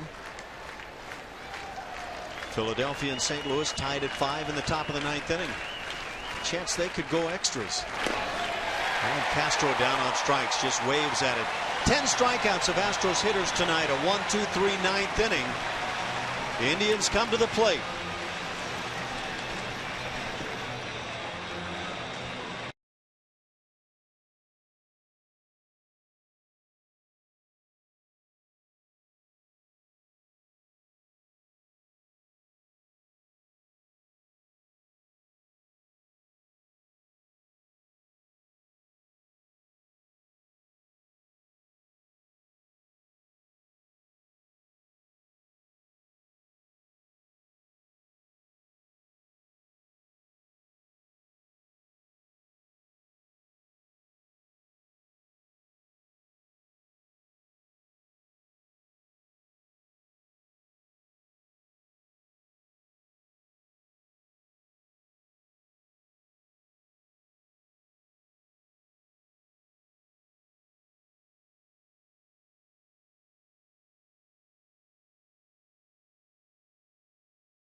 Car insurance. Visit us at geico.com or call 1-800-947-AUTO.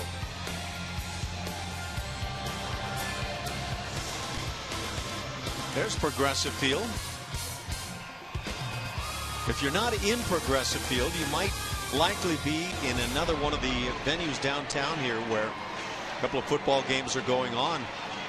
But they haven't been overly competitive here this evening. And hey, if you get done at one of those other arenas, come on over to this one. Come join us for a half an inning or maybe an inning and a half.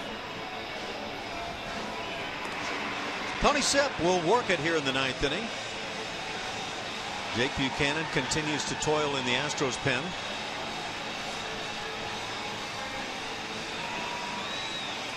Tony Sipp came on and struck out the pinch hitter Mike Aviles to end the eighth inning. That was huge. But with one out, the out gotten by Jose Veras, getting Zach Walters to ground to the drawn-in infield. Marwin Gonzalez charging it, firing to Castro at the plate with the runner coming. And the Astros getting that out at the plate. Enormous in the eighth inning. And now Bo Porter lets Tony Sipp warm up and now comes out to the mound and says that's enough. This for me is one of the areas. Where's his flag now? Yeah, when you start talking about speeding up baseball, for me there should never be allowed this scenario. And it's one thing where if a guy comes out to warm up for an inning, he ought to have to face a man in my book. That is. So the Astros go to the bullpen once again. They'll bring on Buchanan in a 2-2 tie.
for whatever reason here in the 9th inning, Jake Buchanan has been throwing the bullpen for a considerable amount of time, but now he comes on. He will face the 8, 9, and 1 spots here in the 9th inning. And for the Astros, their 5th pitcher of the night. Yeah, Tony Sipp only went a third of an inning for the Astros before being taken out. And you've seen his numbers. We put him up there all the time. He's got great numbers against both sides of the plate. But Jake Buchanan now in the game, making his 10th appearance.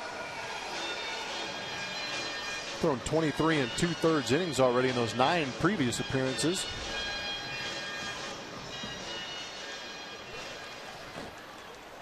So set to go here in the bottom of the 9th inning, a 2-2 ball game. And both clubs going way back in this game since their last hit until that swing. Chris Dickerson has a pinch hitter come to the plate for him. It's Tyler Holt. He swings at 1 pitch, has a base hit to start the 9th. It's not fair when pinch hitters just step in like that and hit the first pitch they see for a bullet up the middle. And again, the last Indians hit was back in the 4th. The last Astros hit in the 3rd inning. So Buchanan gives up the leadoff single.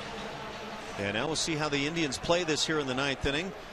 The catcher Roberto Perez at the plate. Already has 1 sack bunt under his belt in this game. He did it back in the 4th inning.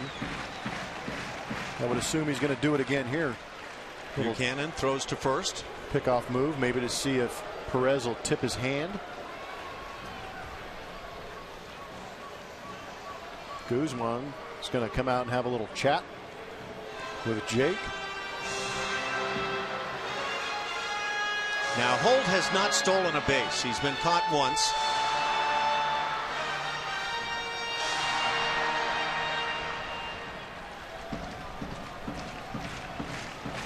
McHugh, Chapman, Veras, Sipp, and now Buchanan.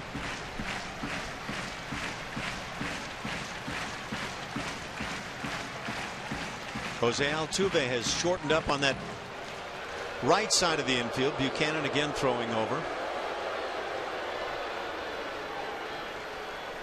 This is really a bunt scenario. Truly.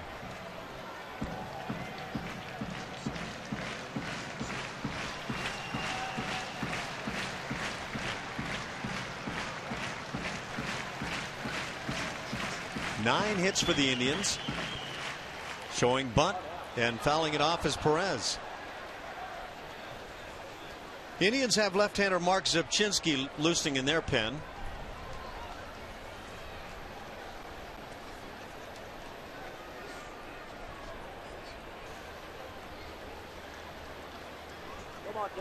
So an 0-1 count on Perez.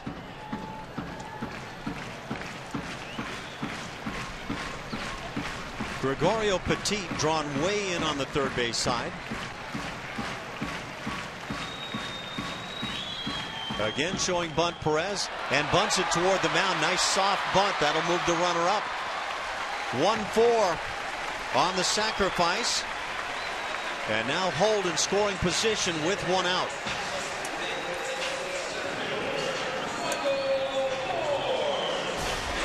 Just 2 well-executed bunts for Perez on the evening. Doing his job to help the ball club out. Advance that runner and go back to the dugout and see if his boys can pick him up and drive in that game-winning run. Holt in scoring position. Top of the order, Michael Bourne at the plate. He's 1 for 4. Had a base hit back in the 1st inning a long time ago, and lays off the curveball.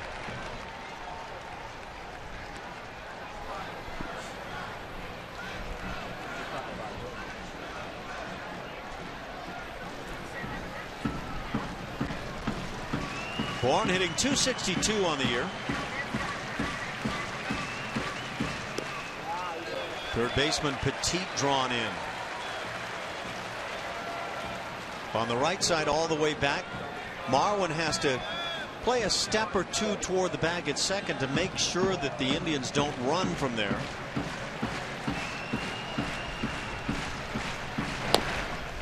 And outside is Buchanan. It's 3-0.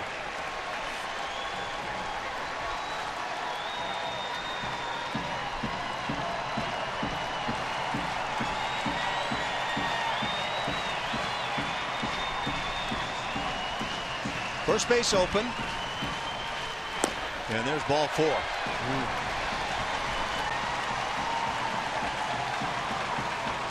So Bourne doesn't mean anything down there.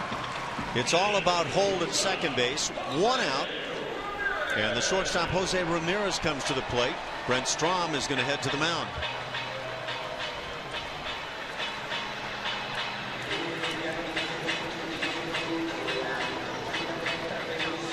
Petit comes over. Stromy wants to have that infield all around. Well, the double play is in order, having Michael Bourne at first. I mean, that's not why you walked him, but if there is a benefit from having that runner on first base, it allows you to get 2 outs with 1 ground ball.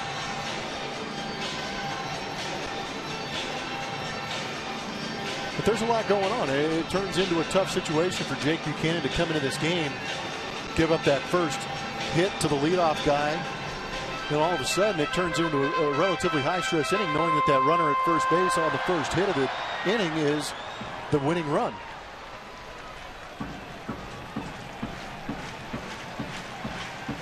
Ramirez at the plate.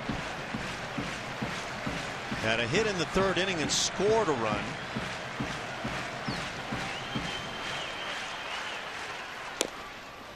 And Buchanan misses again away. 1-0 the count. Michael Brantley waits on deck.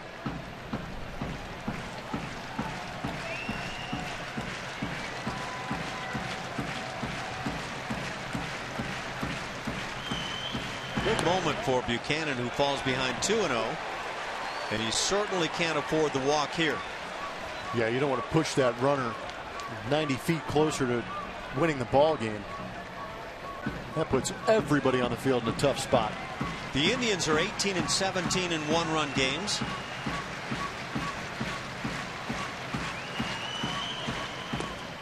And a strike called inside edge.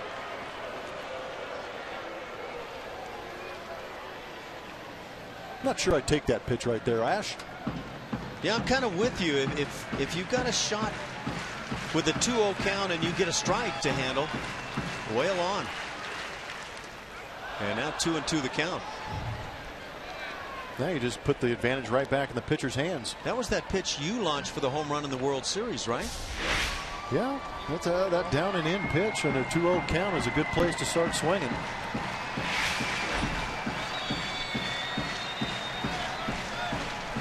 Two and 2 the count. 9th inning, it's all on the line, and you can see it in the faces of the managers. Breaking ball, did that hit him? It goes to the backstop one way or the other. And now ball kicks into the stands. Immediately the runner Holt was pointing as if he had another base that he could take, but on a pitch that goes into the seats thrown from the mound, you can only take 1 base. Castro okay on that one. He's kind of shook up, but Perez isn't going anywhere. They kind of caught that right hand. Yeah. It is a wild pitch. And again, there's that tendency for some to think when the ball goes out of play that you can take another base. That's true if a throw comes from any other base, any other place on the field, but not from the mound. So now runners at second and third, 1 out, and a 3-2 count on Ramirez. Infield drawn in, and the pitch. Line drive into left field, base hit. Just out of the reach of Petit. Scoring on the play is Holt, and the Indians have picked up a win here in the 9th inning as they win it 3-2. RBI hit Jose Ramirez. Jake Buchanan gives up the line that was oh so close for Petit at third. Disappointing again. Situations mounting against the Houston Astros. But that's the thing. Just keep getting base runners on and good things will happen. The Astros did not get a base hit since the 3rd inning. Therefore, their opportunities were much more limited. But the Indians also didn't get a base hit until the 4th inning, until Tyler Holt led off with that base hit. Good sacrifice bunt by Perez. Wild pitch. And a 3-2 fastball that's put over the head of Petit for the game winner. 10th walk-off win for the Indians this year, most in the American League. So they come through in the ninth and win it 3-2.